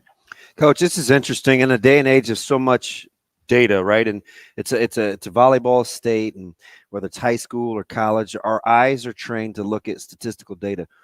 Do you feel like you have a good enough handle this early? Is it fitness? Is it hitting percentage? Is it set pieces? Is it rallies? Do you have enough like data to kind of zero on what some keys will be for success in this league from an analytics standpoint yet? Like overall, I think we have a small kind of gauge of where we want to be, but it's going to change and match to match. There's going to be matchups. There's going to be different people that will go off for us in terms of offense or defense. And so we have to kind of adapt and adjust into each match. Right now, the first contact, that across the boards in volleyball, that's your first contact is their serving and your serve receive. We have done very well controlling that first contact in our first, 3 matches so far, 3 to 4 matches. Now it comes down to the efficiency, like you guys are saying, like the attack efficiency, and how clean we can be as we take care of the ball on the first contact. So is that the in system versus out of system? Or at this level, are you able to adjust quicker when things are a little out of system? Yes. We obviously want to focus on our first contact. So serving is huge. The team knows that. We really work on having a clean first contact when it comes to serving. And I think we've done really well with that. And then passing, keeping us a system so we can use our back row attack and our middle as we want, not just as an out of system option. Out of system attacking is huge. So our pins have to be smart. And we always talk about you can be smart and not attacking all the time. Even if you're tipping or throwing the ball, you can place that and get a team on the ropes so that you have a better chance defending. And so it's like not only just attacking all the time, but it's attacking even when you're being smart out of system. We're talking with Omaha Supernovas interim head coach Laura Kuhn. Coach, you got that. You got moved from that assistant to the head coach role a couple matches ago. How has your job changed moving into that head coach's seat? Honestly, with this group of professional athletes, it really comes down to the communication and how we can find ways for them to be successful. My role obviously has changed label-wise, but Shelton built such a strong roster. It's been a smooth transition in that I was a player coach turned to just facilitating more of what we need to do to improve match to match. And so this opportunity has been a unique one, but very special to me because I've been here from the start. And so the relationships are there, and now it's just figuring out ways in training to prepare them for each match. So a lot of times we talk about the difference in going from, college to professional ranks in a multitude of other sports. For you, going back to statistics a little, what's kind of the biggest hidden transition so far that you've seen from pro volleyball to the collegiate level that we kind of undersell watching so much college volleyball here? I mean, if you go back and watch our Grand Rapids match, it's the level of play.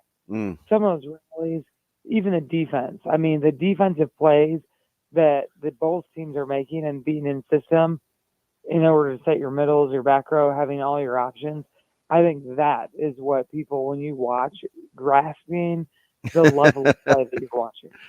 Because even we're like, oh my gosh, like the stops and the saves, but the fact that they're doing it and then they're still in system and the setters have all the options, whether it was us or Grand Rapids. I mean, that was such a high-level match. And, yeah, there's going to be some one-off plays where, people make errors and things like that. But overall, like you guys said, those overtime sets when we went to 30s and above 25, I mean, those were straight out people. We were earning points on both sides. That's Coach Laura Kuhn from our Omaha Supernovas. Coach, good luck tonight in Vegas, and we will see you back here at home on Sunday. Appreciate you getting up early with us, Coach. Thank you so much. Thank you. It'll be a good one again tonight. You got it. All right. We'll talk to you again soon. That is Omaha Supernovas interim head coach Laura Kuhn. Again, the Supernovas play tonight in Vegas. You can watch that on YouTube, or you can come and watch them in person on Sunday at the CHI Health Center at 5 p.m. I thought she may say fitness, right? Yeah. Because they've been in extras a couple of times already. And usually as you get older, people have varying degrees of what matters. Do you want to be more efficient with your body? Do you want to try to stretch it a little more? Yeah. I think fitness, some of these long rallies are unbelievable. Oh, yeah.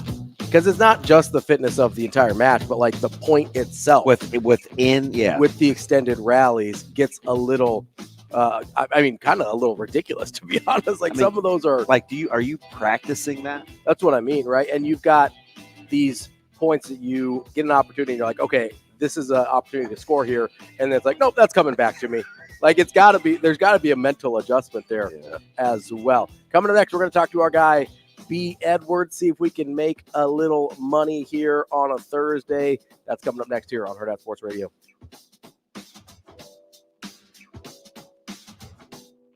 We will be back.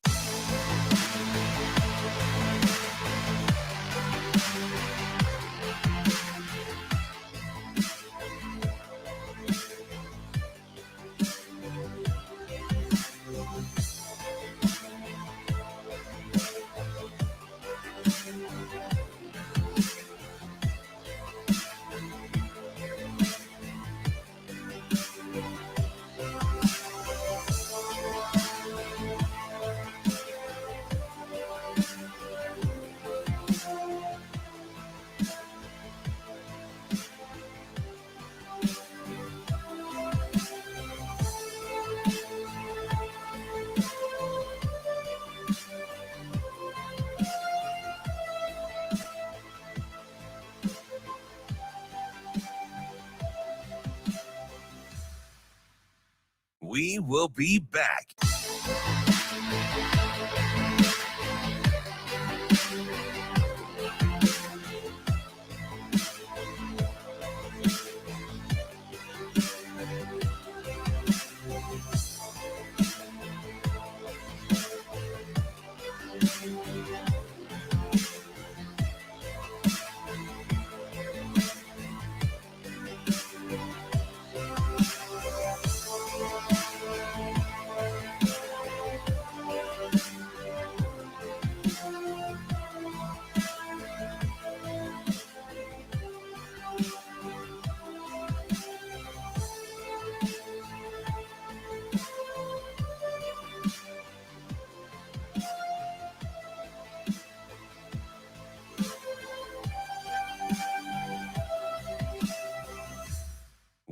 will be back.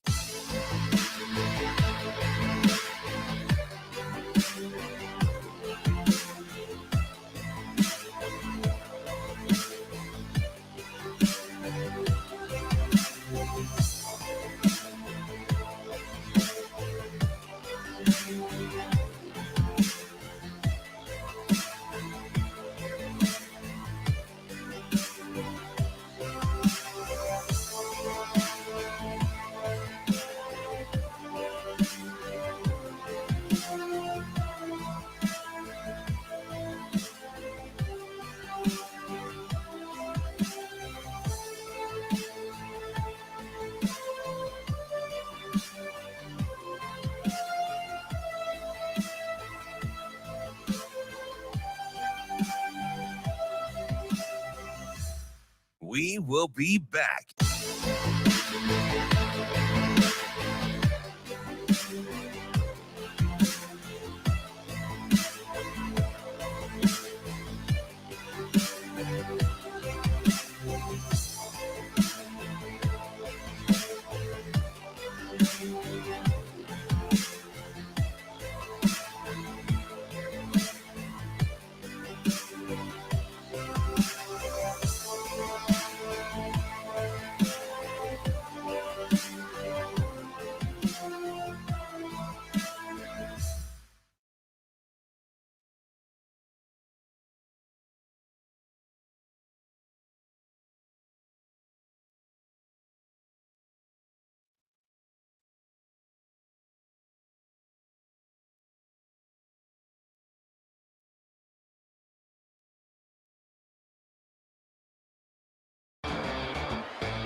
You're listening to Hurrdat Sports Radio. Now, Vegas insider, senior handicapper, and fan of the cold Budweiser bottles, Brian Edwards. It's got to be touchdown, touchdown, touchdown. Brian Edwards. I don't really love it. Brian Edwards. Were they using the cream cheese to butter the bagel? Brian Edwards. I'm going with the cowgirl. Here is Brian Edwards.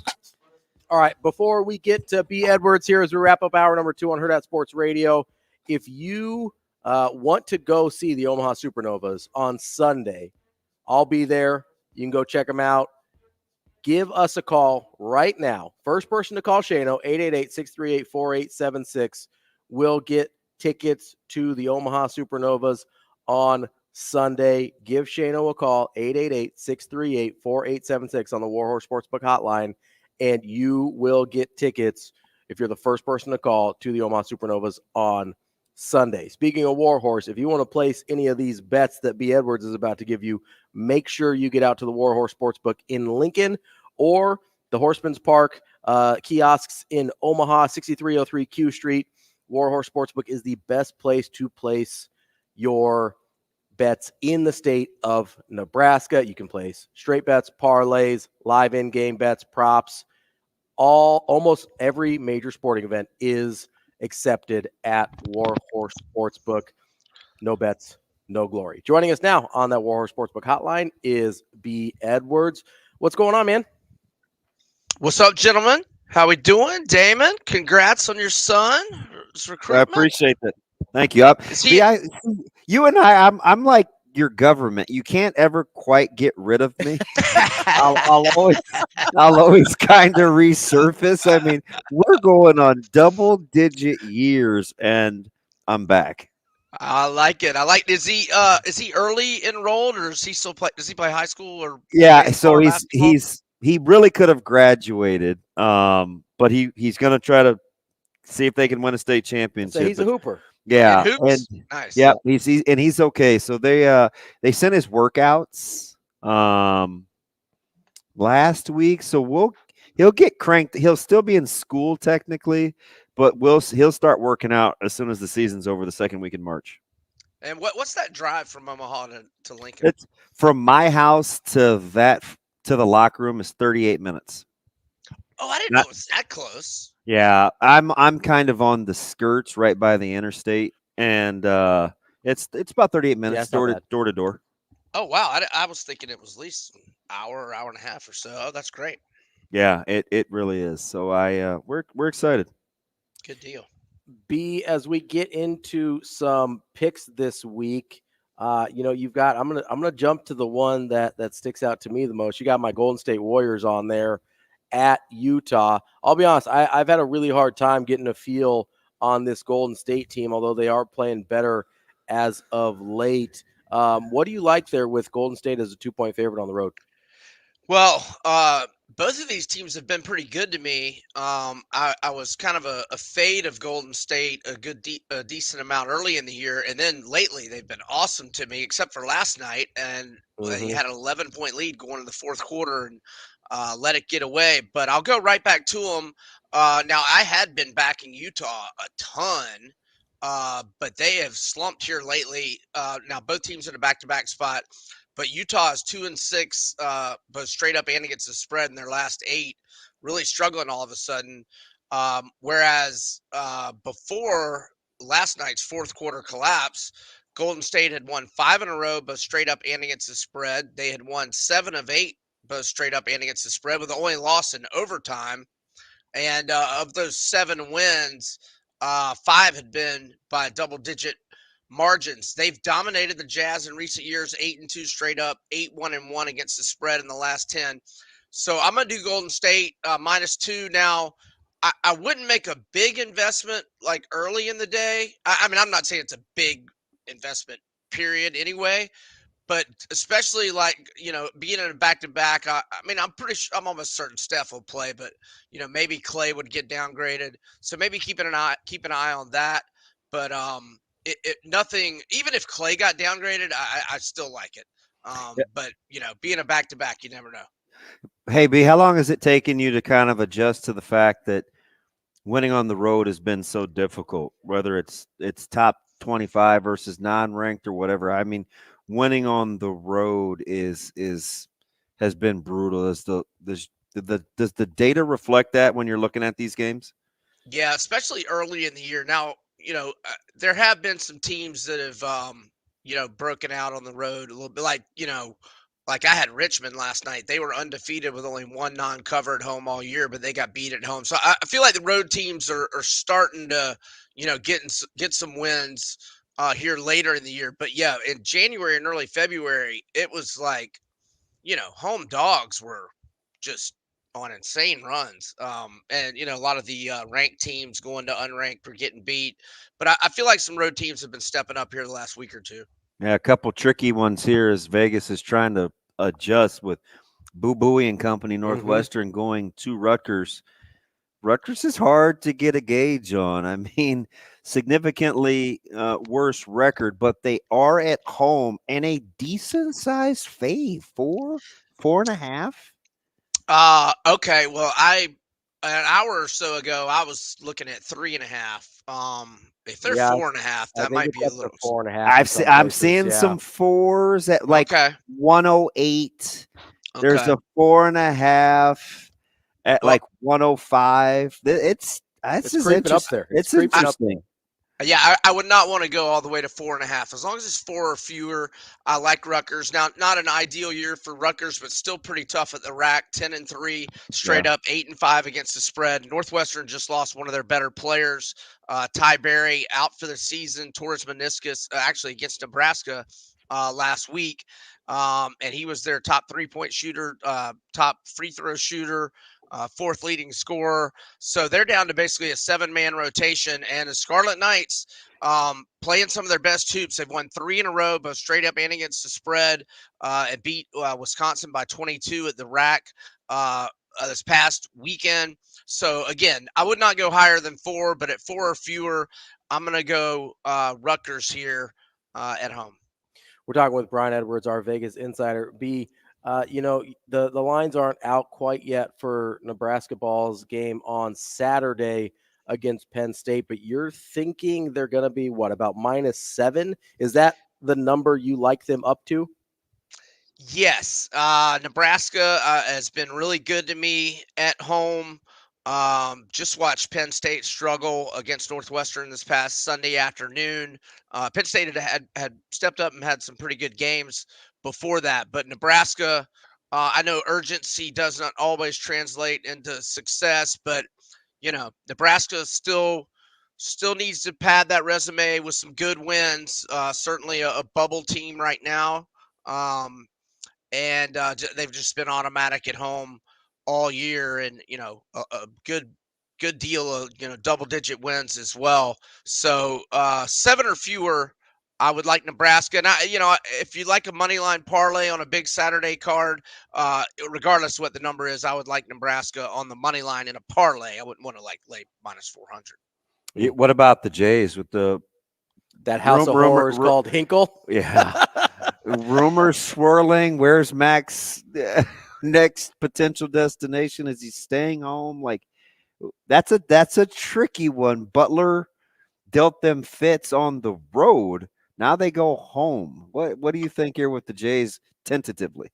Yeah, they're gonna be a short favorite. I would probably lean Creighton, but Butler has been playing pretty pesky here lately. If it were 3 or more, I wouldn't do it.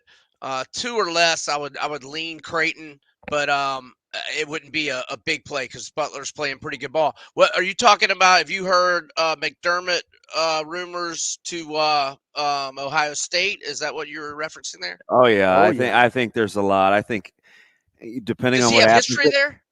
Well, they courted him in 2017. 2017, and it got pretty serious then. And the former Nebraska president Ted Carter is at Ohio State. So they're very familiar with each other. And he's got a senior-laden team. I'm curious to see what happens with Arizona State. They strike me as a little bit of a dark horse too. So we'll see what happens in Tempe. Yeah, it seems like Hurley is probably out of there. Borrowed time, right? I thought he was always seemed better than how they play. Mm-hmm. I know he had 22 guards a year ago, but still. Back to Creighton, I think they're worth a future play. Actually, I got a little bit of them at 60-1 last week. I saw 45-1 at FanDuel. I mean, we it's mostly the same team. I know Nimhart's gone, and there's a few different pieces, but they're very capable, I think, of getting hot. What do you like anything this weekend for UFC? You got Powell's a huge dog. He's plus 200, and you got Volkanovski, kind of his natural weight. That's going to be a doozy. Yeah, man. I don't go against Volk, but man, I love this Topuria kid in general. Went over to Jacksonville and watched him put it on Emmett, and I don't know. He's getting a lot of backing. What is he's like? Is it Volk's even only money? A slight fave, right? Well, I mean, earlier in the week it was like minus 120. Last night it was Volk minus 130. But I mean, obviously Topuria is getting a ton of respect from the market and odds makers. He's been through so many hard fights. Volk, I know. Yeah. And this is coming back pretty quick off the knockout. That's a tough one. I really want to watch weigh-ins and the presser because what's Costa going to do with his weight? And look, Jeff Neal looked great against Shavkat. I know he lost, but this is Gary's toughest test. And it's good money, good plus money on Neal. Like plus 190. Yeah. Oh yeah. I mean, I'm tempted on Jeff Neal. I want to watch the presser. I want to see him. I want to see the height difference too. I want to see their face off. And who knows on Mirab and Cejudo? I mean, talk about great ground games. Yeah. So I really have nothing right now. I want to see weigh-ins and the pressers.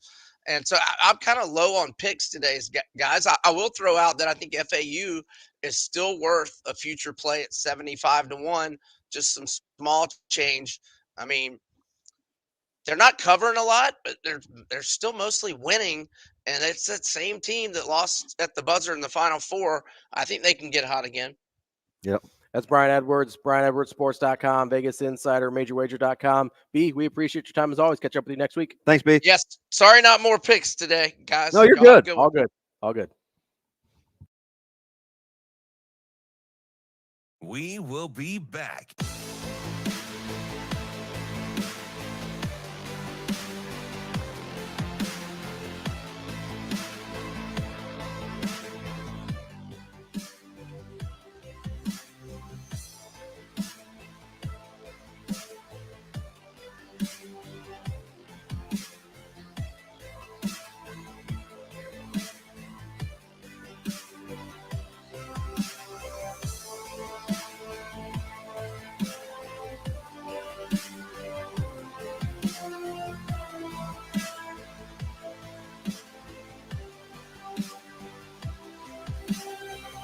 We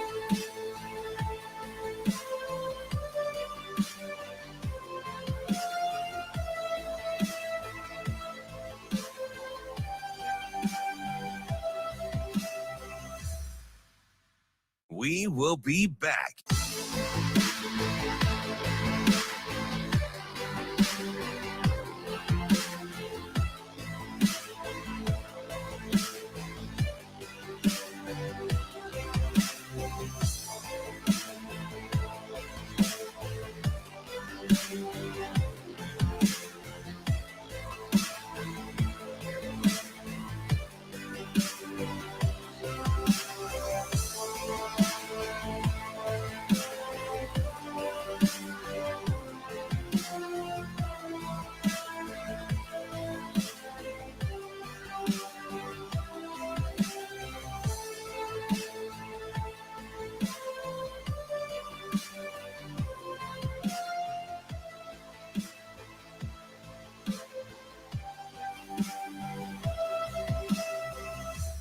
We will be back.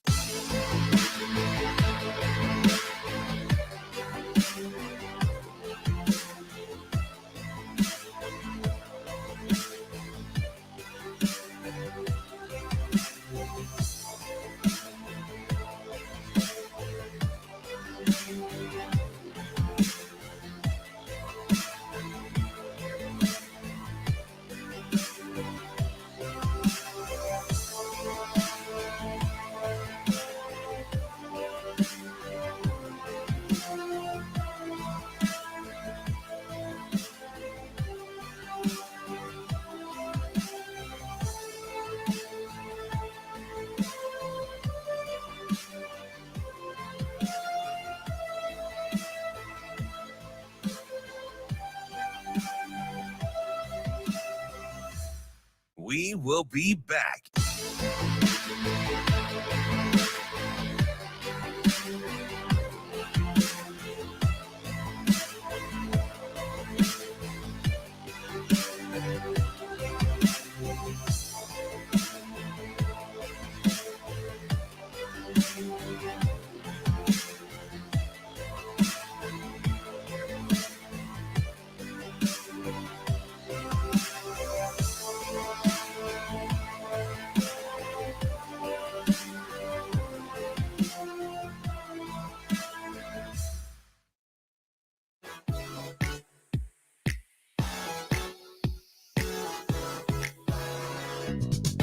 Welcome to Hurrdat Sports Radio.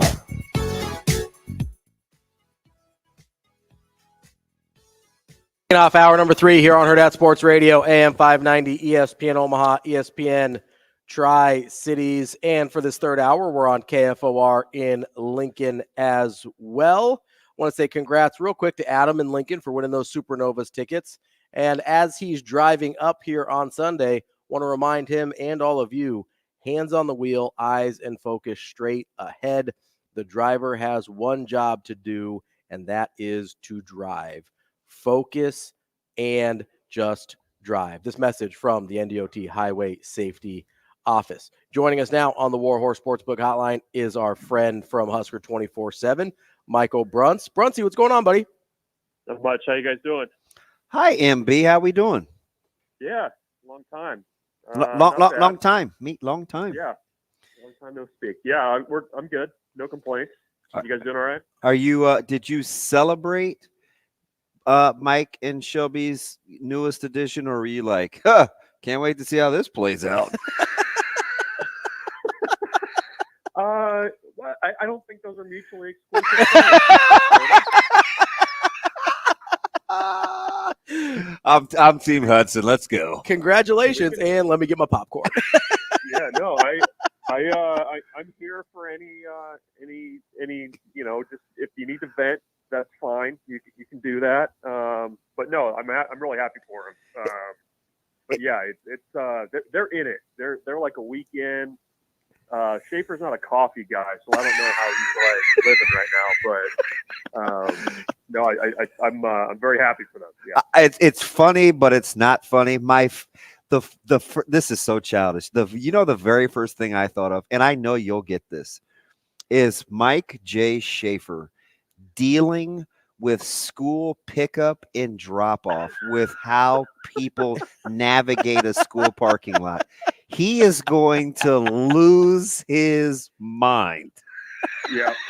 Yeah. No, it's true. Like I've already fast forwarded 5 years. I'm like, that's the funniest part is you going 5 years ahead. Yeah. There's mile markers that I'm really looking forward to him experiencing. That's one.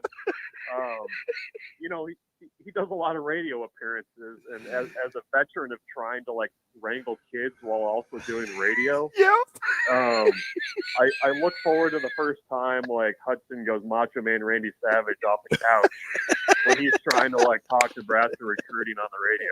I've done that. What you gonna do, brother? Better catch your kid. Yeah. Bruntz, where you going? Yeah. Oh, I got Like, trying to avoid stitches. You got to poop right now. Right now, you got to poop. Really? Because I've done that one before. So. Sorry, guys, gotta cut the combo short. Oh, shoot. I'm like hitting mute on my phone like as much as I can. Like, Yeah. Bruntz, I gotta say though, for what Schaefer usually does, he timed this pretty well. Yeah. No, I mean that's my kids were born in like late July and mid October, so he did a better job of that than I did. And that's some. We gotta give him some credit. Bruntz, when you look at the upcoming season for Nebraska, Shane had line of the day yesterday too. I was like, I'm getting back into the swing of things. I got to talk to the guys that were really like. I said, we got to get Bruntsy. And Shane replied back. He's like, okay, Bruntz at 9, and he's okay to talk baseball. And I go, well, that's good because that's what he covers. Like, did you feel like that was part of why I wanted to talk to him? A like, large portion of his job. Thank you for keeping me informed. But Bruntz, did you realize Nebraska hasn't won a opening season weekend since 2021? Yeah, I do. Last year, what was it? They were in San Diego last year. It was the 16-16 game, which that was What's that noise again? Somebody told Brunsey last night on social media that his humor was underrated. Oh, it absolutely I'm like, no, it's not. I've been telling people this for years, and people look at me like I'm crazy. He's a very funny guy. I'm appropriately rated. I think no. I mean, it's tough, and the kind of opening weekend is always a little bit fraught with danger for teams from the north anyways, for the reasons that everybody's pretty familiar with, I think. But, when you're a team like Nebraska in the Big Ten, if you have aspirations of making it to the NCAA tournament, you have to schedule tough games right out of the chute, because that's your opportunity to, get games that are going to help you in the RPI later. And that's just, it's a challenge, I think, for a team to be kind of clicking right out of the gates. And that's the challenge that Nebraska has. I mean, you get, Baylor, Oklahoma, and Texas Tech, three really good teams right out of the chute.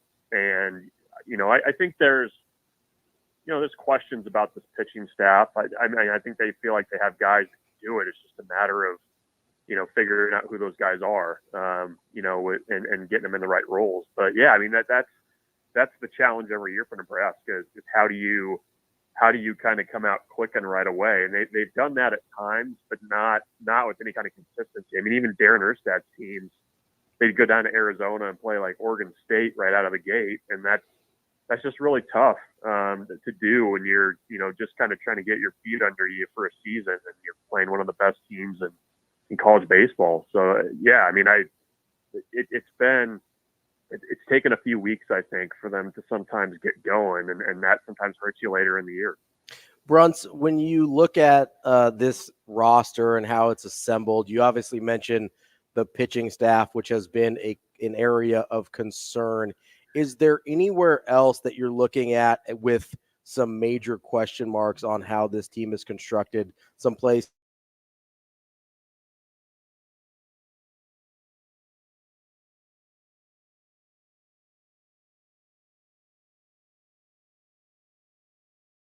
in the lineup too than maybe what they've had. I mean, I don't know that they have the With like Horn and Timmerman, or well, yeah. I mean, I think they've got probably about 7 guys that they would feel okay about throwing out there this weekend in a starting role. I mean, I think that's kind of where they're at. And, you know, I when you kind of dig into the numbers and guys that have kind of been through it in the bullpen, they're in a lot better position, at least on paper, than they were a year ago. I mean, they've got 3 or 4 guys that are veteran, high leverage guys at the back of that bullpen. Where last year it was just like, can we get the ball to Shea Shanneman, and can he hopefully go 2 times in a weekend for us?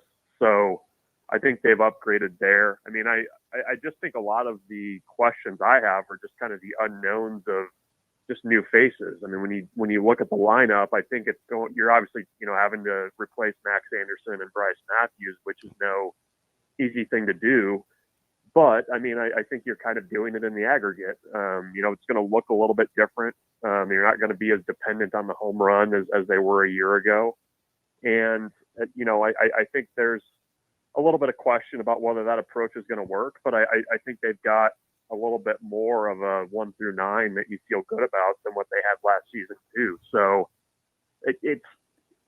I've told people with this roster, I think this one more than many from the ones that I've covered, there's just a lot of like wait and see with this group. Mm-hmm. And, you know, I think over there, they feel like the way that this roster is constructed aligns a little bit more closely with the approach they want to take.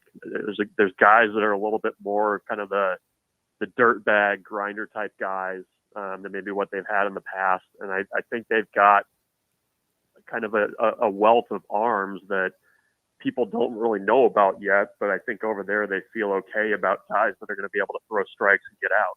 Bruntz, I like how you just slid in a little Moneyball reference there and thought nobody would notice with the aggregate. Who's Fabio? Wow, good catch. He's a shortstop for Seattle. I've seen that movie too many times.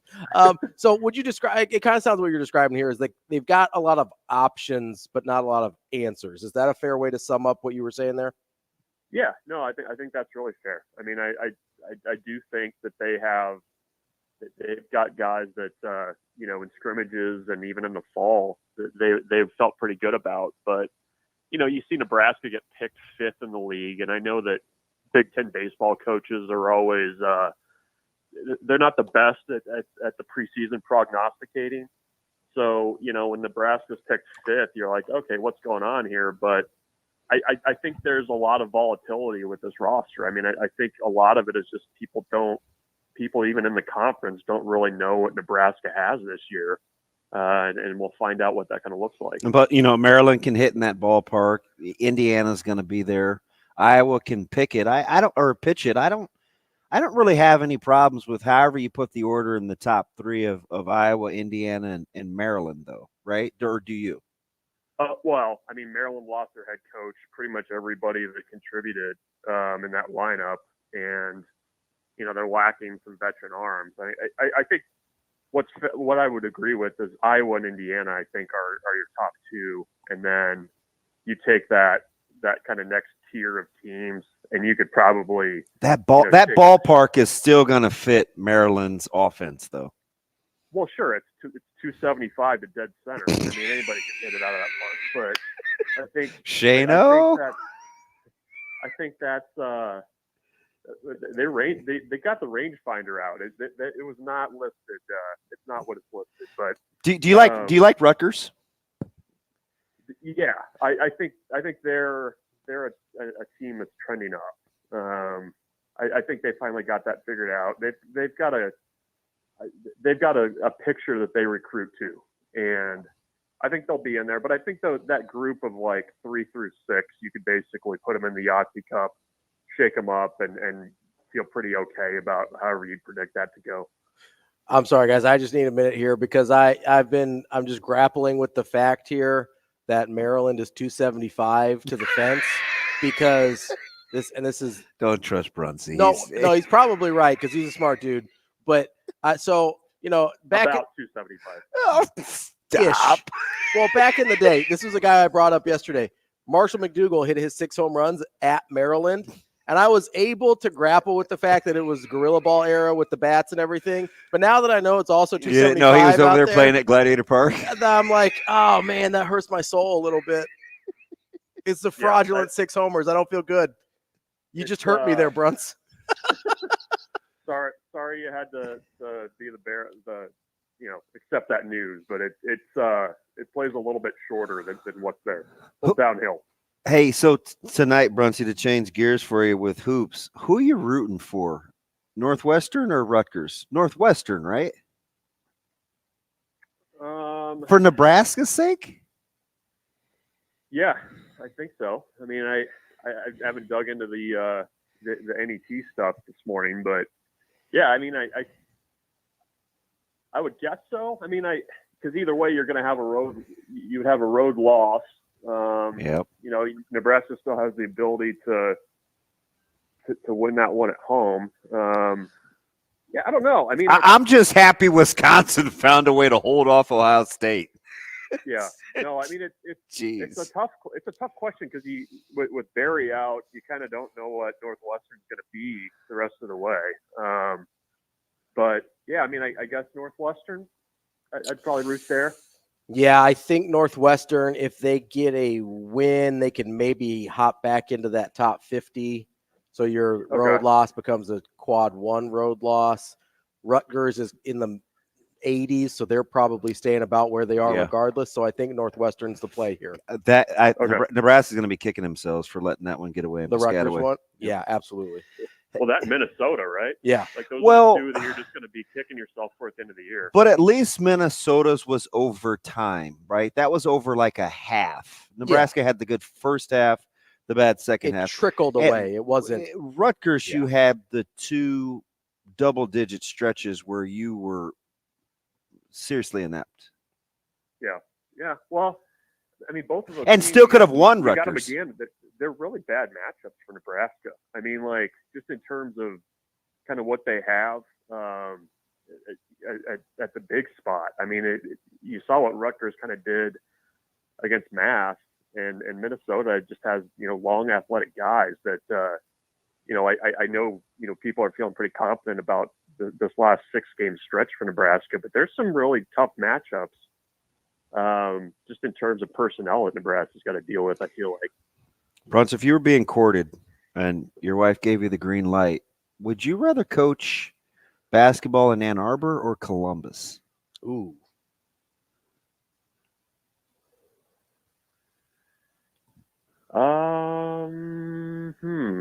Isn't it weird? I gave Ravi some stats over since I've been in high school. So I went back to 1990. Okay. And Michigan obviously has a national championship in 89, but surprisingly, Ohio State has won 9 regular season Big Ten championships and 5 tournament championships since 2002. Both those numbers seemed high to me because I've always told myself Ohio State wasn't a great job, but it has been more successful than I thought. Well, even like looking at what Holtman did there, and obviously things. Four out of 6 years he was in the dance. I know, and the numbers, especially early on, were pretty good. I don't know. I guess in my little pea brain, I think of Michigan as the better job, and I don't know if it's I'm poisoned by the Fab Five stuff that's stuck with me for so long, but like. Maybe that. I mean, Trey Burks was like what, 2013? Yeah, it was about a little over 10 years ago. That was a while ago. Yeah, the Wagners have been come and gone a while. Yeah, I would still lean Michigan. I think that there's a little bit of a higher ceiling there. Don't forget about our guys Glenn Rice and Steve Fisher. So it's just unbelievable, but those guys are pulling up the rear, right? This isn't like Georgetown and DePaul in the Big East, right? I mean, yeah. Well, they haven't finished there since what, like the 60s, like late 60s, since they've been that low in the conference. So you take who do you think has the more fictitious expectations, Ohio State or Michigan? I think Ohio State. Oh, Ravi talked me off of that. I said Ohio State too, but then he was like, well, the fans don't go. Like they don't support it. So Yeah, I feel like though then that becomes a liability, right? If you're and that was one thing I follow a few Ohio State folks on social media, and the lack of people showing up seemed to be another dagger for the Holtman era there. And so I don't know. I mean, I guess I would maybe take the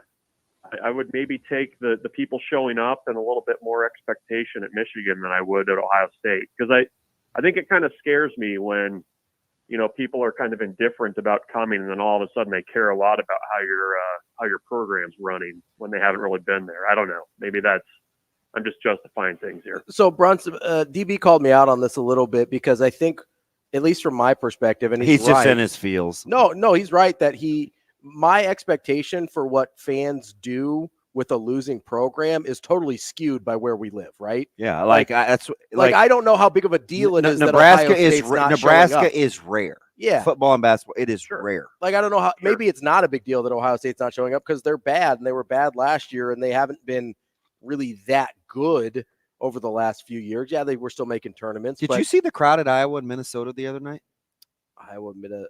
Yes. It's not good. Not good. No. Right. So, I think we take that for granted because of Nebraska fans. So is that even as big of a deal as I'm making it out to be, or is it just, that's how it is everywhere but here?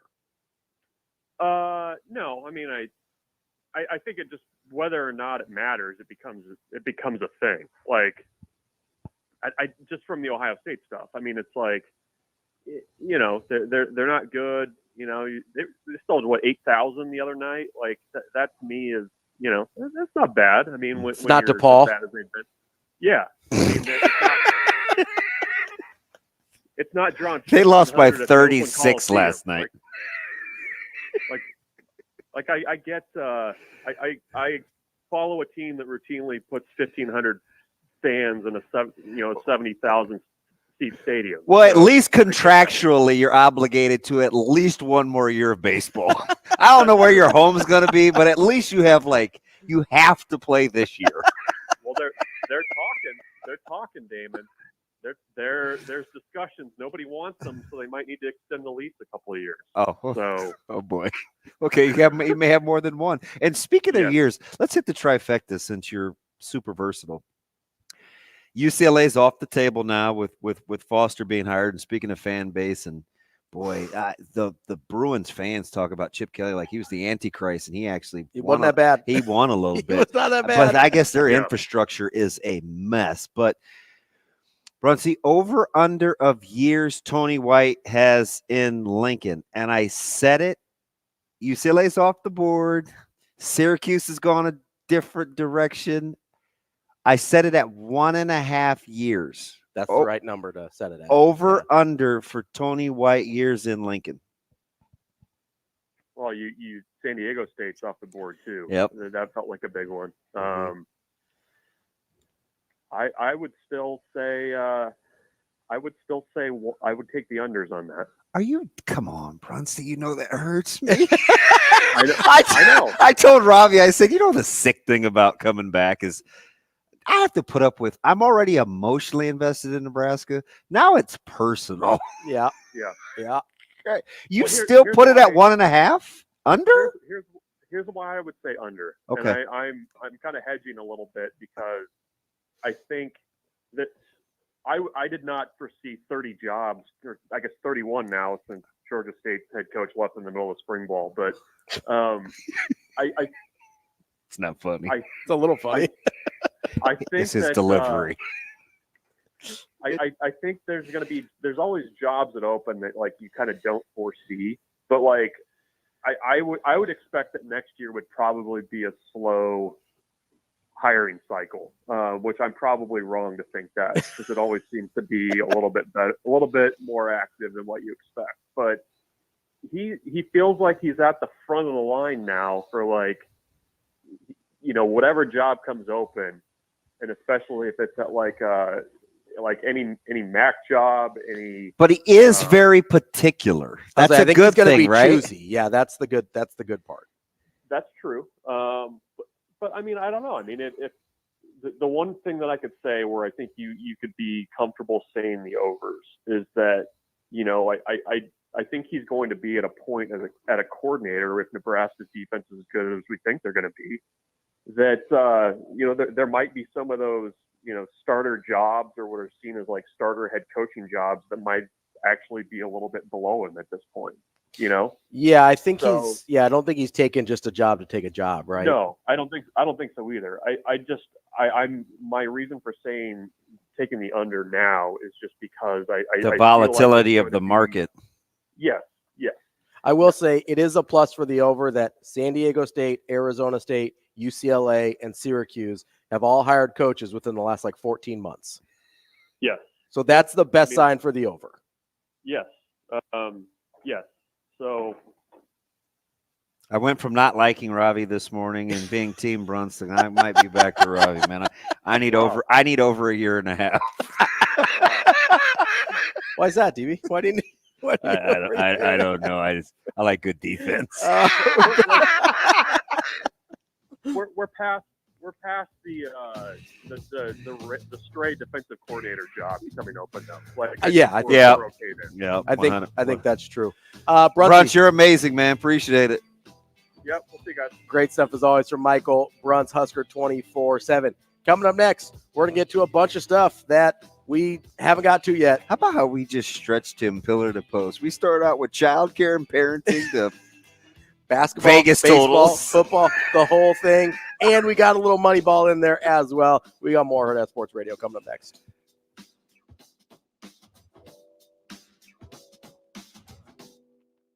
We will be back.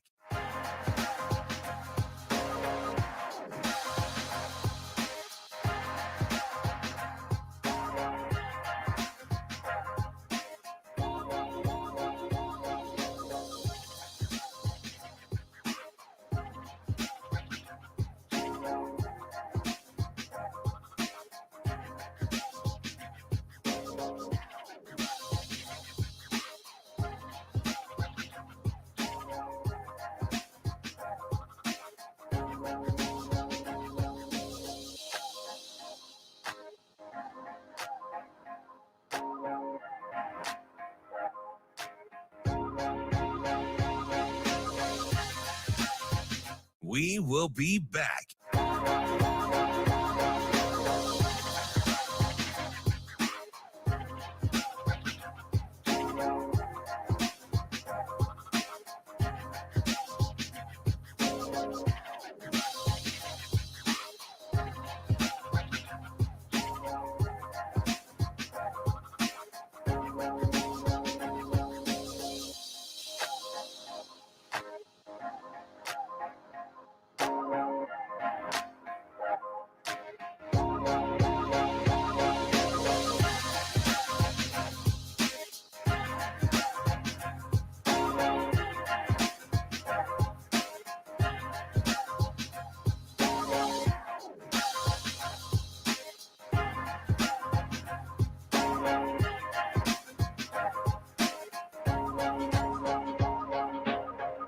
We will be back.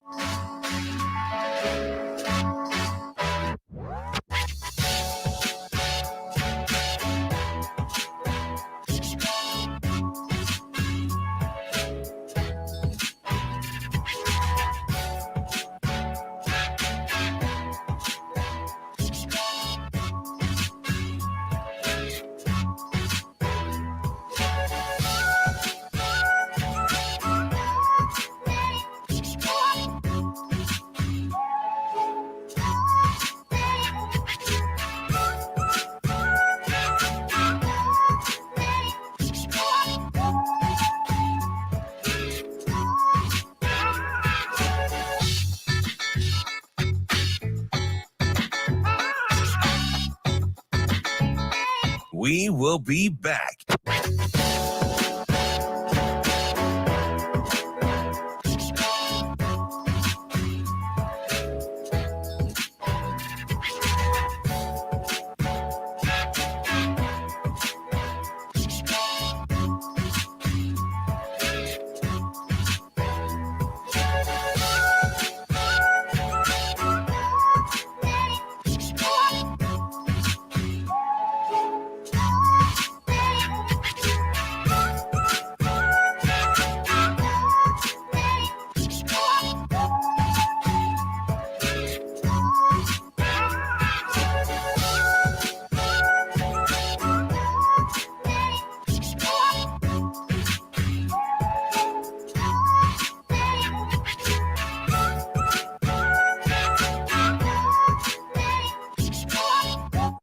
will be back.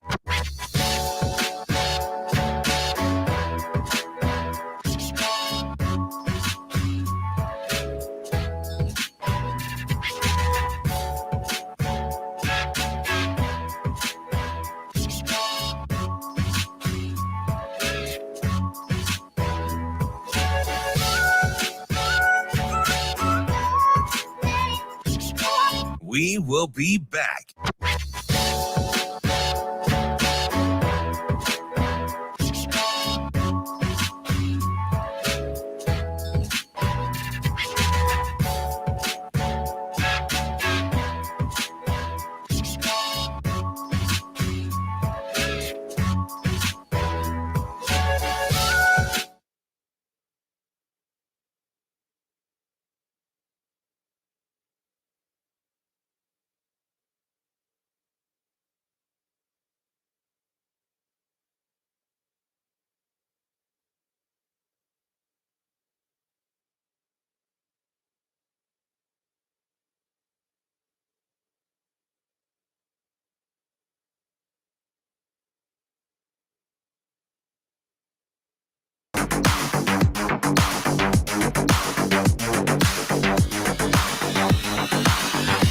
You're listening to Hurrdat Sports Radio.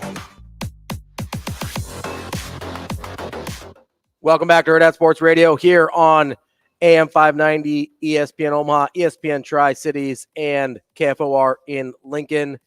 Want to remind you that the 11th annual Team Jack Gala presented by Fat Brain Toys is coming up on February 24th in Lincoln. There are a ton of great auction items up for bids. So make sure you go to teamjackfoundation.org to participate. At teamjackfoundation.org, you can learn all about all their events they've got going on, or if you just want to donate directly to the cause, you can do that as well. That's teamjackfoundation.org. All right, DB, before we get into Hurrdat Hot Seat, and maybe this is probably the most hot seedy thing we're going to talk about today. Coach Wilkes? No. Which, by the way, we can get to that. But I wanted to get to the incident at the Kansas City Chiefs parade yesterday because it hit a pretty close to home, obviously geographically, right? But also Hurrdat had a presence down there. Everybody was okay. You know, I know some people asked about that. Nobody, you know, in terms of our team, everybody was okay.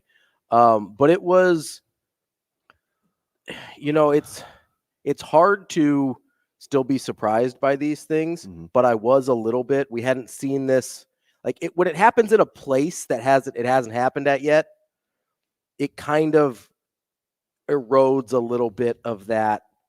I don't know if sense of safety is the right thing, but you know, like the first time it happened at a movie theater, we're like, oh gosh, like, you know, or, you know, the first time it happened at a grocery store, you're like, oh gosh, that's not, or it happened at a concert in Las Vegas, right?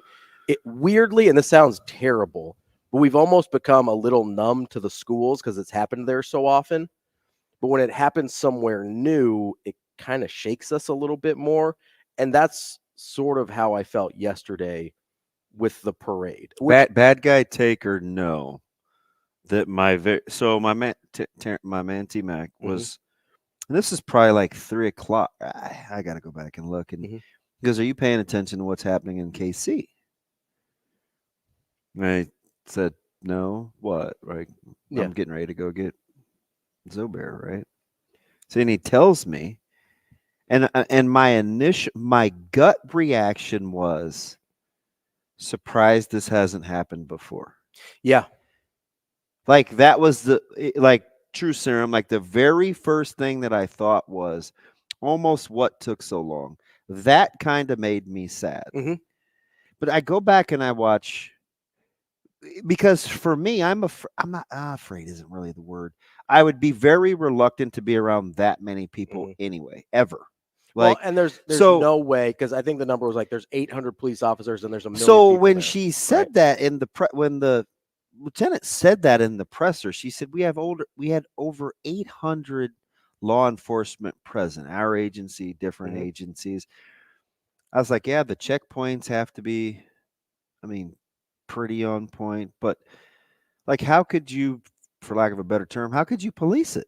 You can't, not with that many people. Right? In a much different sense, it's the same thing. People are like, oh, you have to stop court stormings, right? Like, you've got like 20 police officers, maybe 20 ushers, whatever, and 20,000 people. There is no practical way to do that with just the presence on the ground, right? Yep. The numbers don't work out. So, and listen, this is one of those things. I'm not going to pretend like I have a good answer here, right? Because I don't. What I do know is that the fact that your first reaction was, "Oh, surprised this hasn't happened yet," that's a huge part of the problem. Yeah, I get it. And I'm not putting that on you. I'm just saying, because I thought it too at some point. Because with that many people, you just are like, yeah, kind of makes sense. But my thing though, and this may sound crazy because I haven't been through. Have I been through a traumatic experience in public where I feared for my safety? Yes. So I'll say this. Yes, actually. Okay. I don't know if I would be good at living in fear though. Like, I think I'm the type of person that would say to myself, and I know people have called me reckless, especially in my family. Mm-hmm. That's just reckless. Like, you have people you need to care about, because I would be more inclined to say whatever's going to happen. Whatever's supposed to happen will happen. That's how my dad is. Like, that's kind of how I am. So I'm not sure I would live in fear, but I could imagine there being some unbelievable fallout.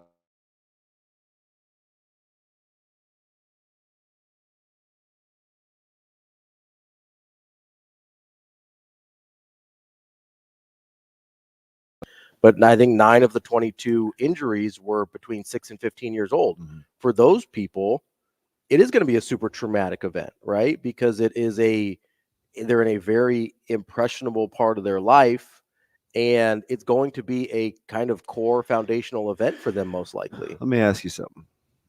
Is motive important to you going forward in the grand scheme of things? Like, let's say, for instance, they would say to you, I just wanted to, and then fill in the blank. Would that change the way that you thought about the experience as a whole? You mean the suspects? Yes. Not really. Okay. Because they're too prevalent, right? These events are too prevalent that. And you figure it'll just be the next person with the next motive? Yeah, right. Like, if you want to do this, I don't know. If this is something that like, you're sort of like on the edge of, I guess. Mm-hmm. This sounds terrible, but you'll almost find a reason to do that thing, right? If it's something that is in your head that you've sort of decided on, you'll find a rationale for it. And that's whether that's something as dramatic as what we're talking about now with, committing this atrocity, or if it's, I want to spend this amount of money on something, like in a normal person's life where you're like, yeah, you'll find a reason to do it. Okay. So we've seen Vegas. We've seen Astro World. Yeah. With Travis Scott. Yep. It's country music in Vegas, right? Yeah, I believe it was a country concert. So we've seen the outside venues. Well, and this is different, but it wasn't a shooting, but the Boston Marathon thing as well. Sort of outside, yeah. Sort of reminded me of that almost more than some of the other like active shooter situations. Is there something about the American way that says don't be deterred? Or is now the time where we feel like we should be smarter, or at least more cognizant about potential dangers? Because there's something about America that permeates the thought process of you cannot live in fear.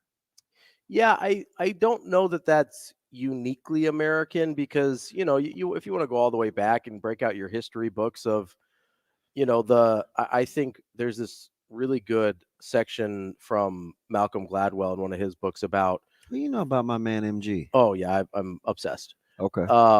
But he's talking about the bombings of London during World War II, right?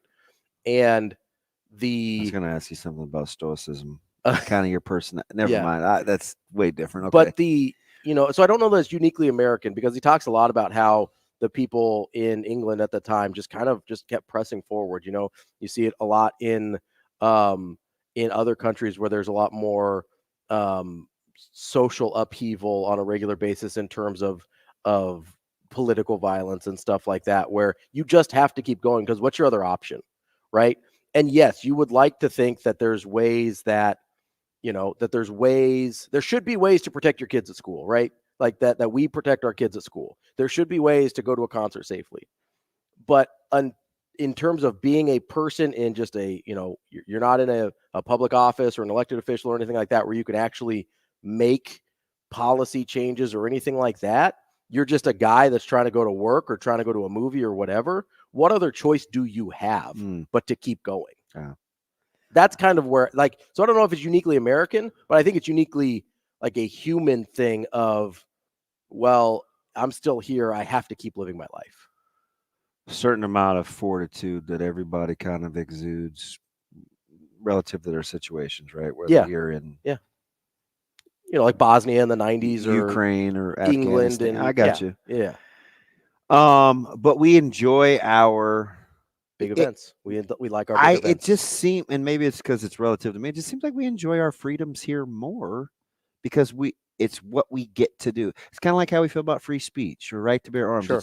It's we've earned the right to deal with the consequences or the byproduct of what we fought for. You have to ask the question, though, at what point does the byproduct make us less free? I don't know if this will be it. It's still fresh. Yeah. And I don't think this is a tipping point necessarily. It's just at some point that question has to be answered. What's the next championship? The NBA? Yeah. Right. Yeah. That'll be the next parade. Yeah, I guess we'll see. Really, we will. Right. We will get to some Hurrdat Hot Seat coming up next, but wanted to make sure we address that here on the show. We will wrap up the show with Hurrdat Hot Seat here on Hurrdat Sports Radio. We will be back.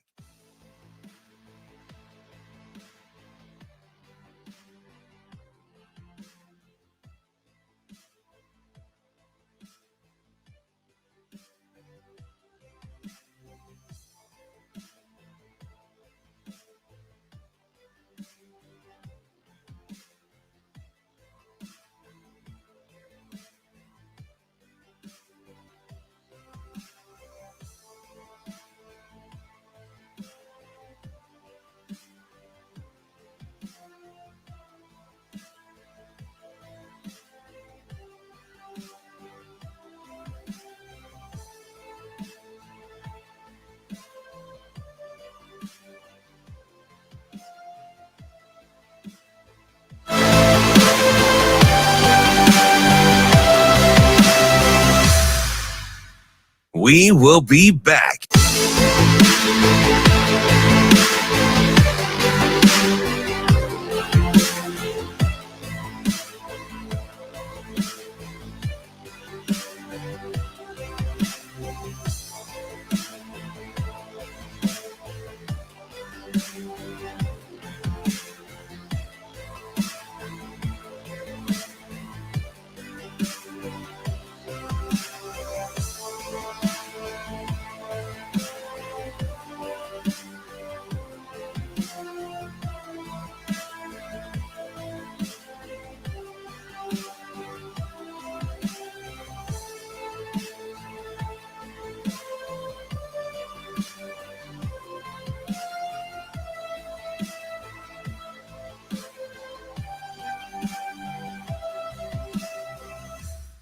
We will be back.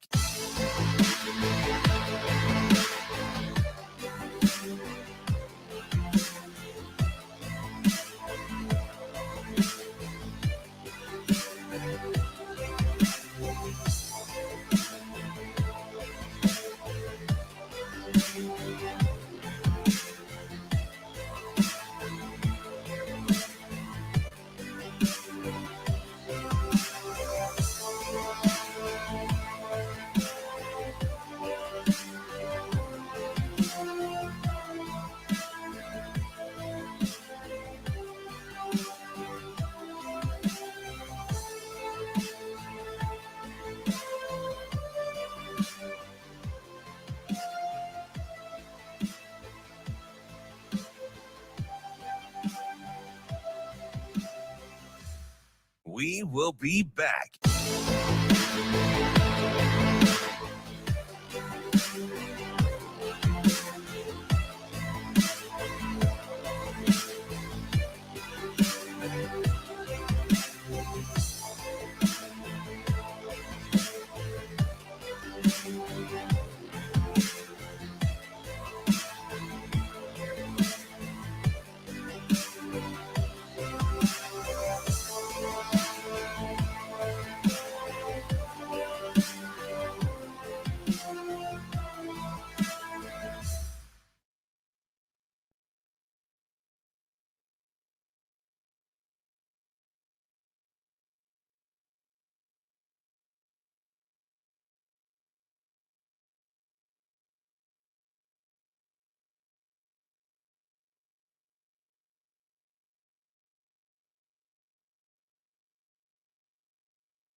You're listening to Hurrdat Sports Radio.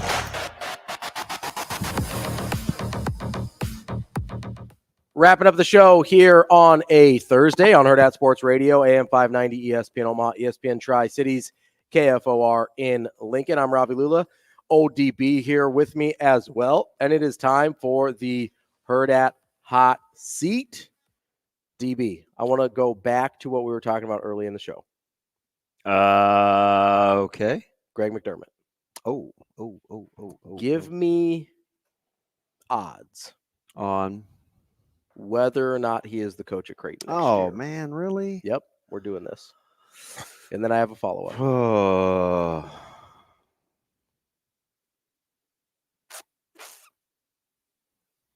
I say 65-35 not. Oh, okay. Okay. That caught me off guard. Why? I thought the lean would have been a slight lean towards stay. No. You think it's a decent lean to go? The only reason I say that is because I don't think he wants to bluff. I don't think he wants unnecessary distractions. I don't think he's the type of guy that when you're in the middle of a Big East Conference run would invite this and have it be for attention. Fair. That's it. Fair. Like that no more, no less. That's fair. I think the interest is real. I think the smoke is real. I probably would have put it 60-40 stay. Yeah. But that being said, I think there's a real chance that he is not the coach next year. Based on kind of what we talked about in the first segment. If you missed it, go back on the podcast, listen to that first hour. We talked a lot about the scenario. My second question, follow up here, and then I'll let you go. Who is, in your mind, the most likely candidate to replace him? Oh, gosh, I don't know. Probably a former assistant because I think he cares about the university. This is very, very deep for something that may not happen. It is. But at first blush, I think he cares enough about the university because I think he would have liked to handpick his successor if it would have been all hunky-dory anyway. Yep. But, I mean, maybe out of whatever shakes out, it wouldn't happen. Like, he wouldn't have that opportunity. But, I don't know, maybe a previous... So I've got a few names. By the way, is that the ultimate legacy right there? I mean, besides winning like a national championship, picking your own successor. It's not something very many people get to do. Yeah. I've got a few names for you. Tell me how you feel about these. Okay. D-Rock over at Drake.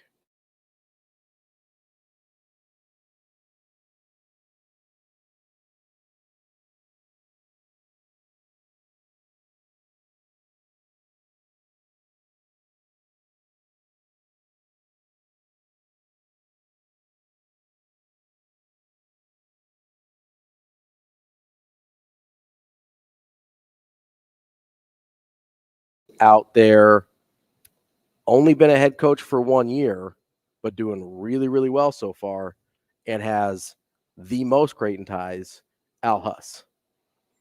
That was his guy.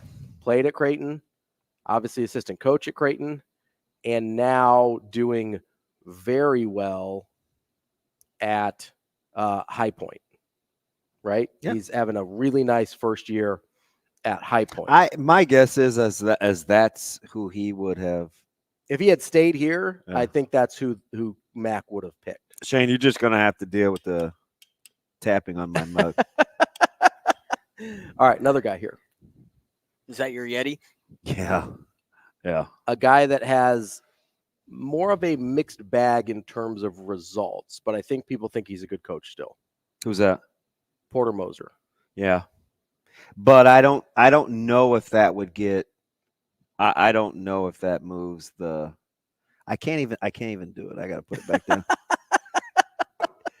It's man. But anyway, I'm trying to dial in. I think so. Porter Moser's got major head coaching experience with Oklahoma.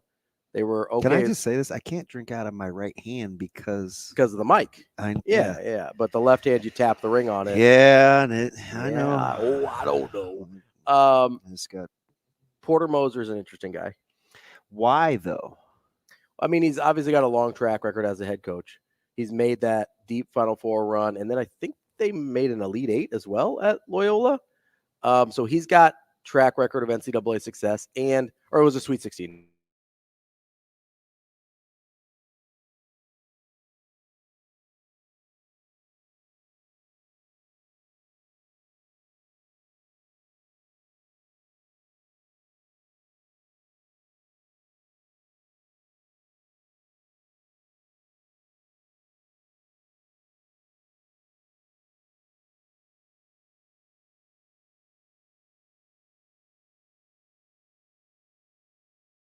The move though.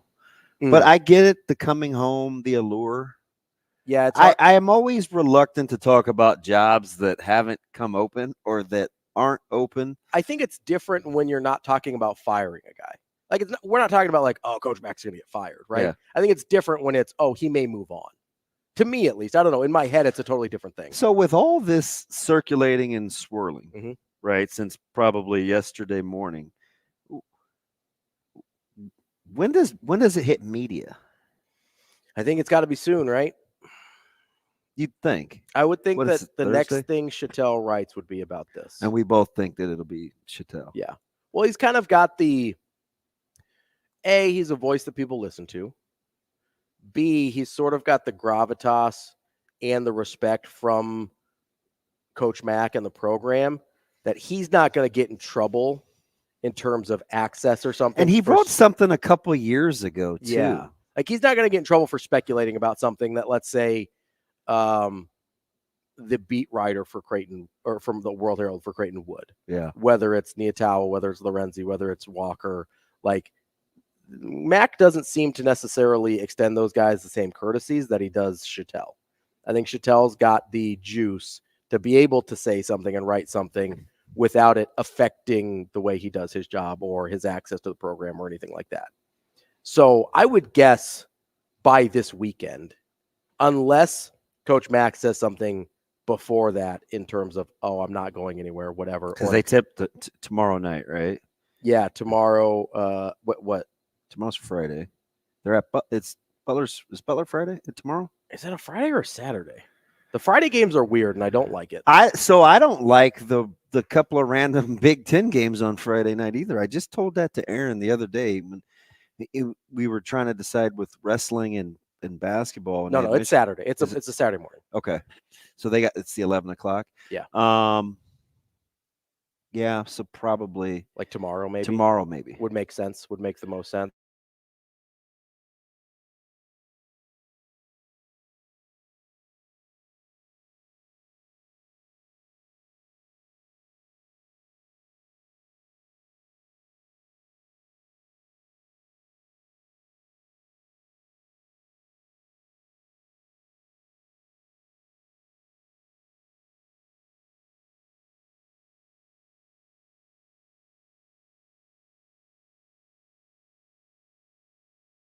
Couple days, like tomorrow sort of makes sense if it's going to drop in mainstream.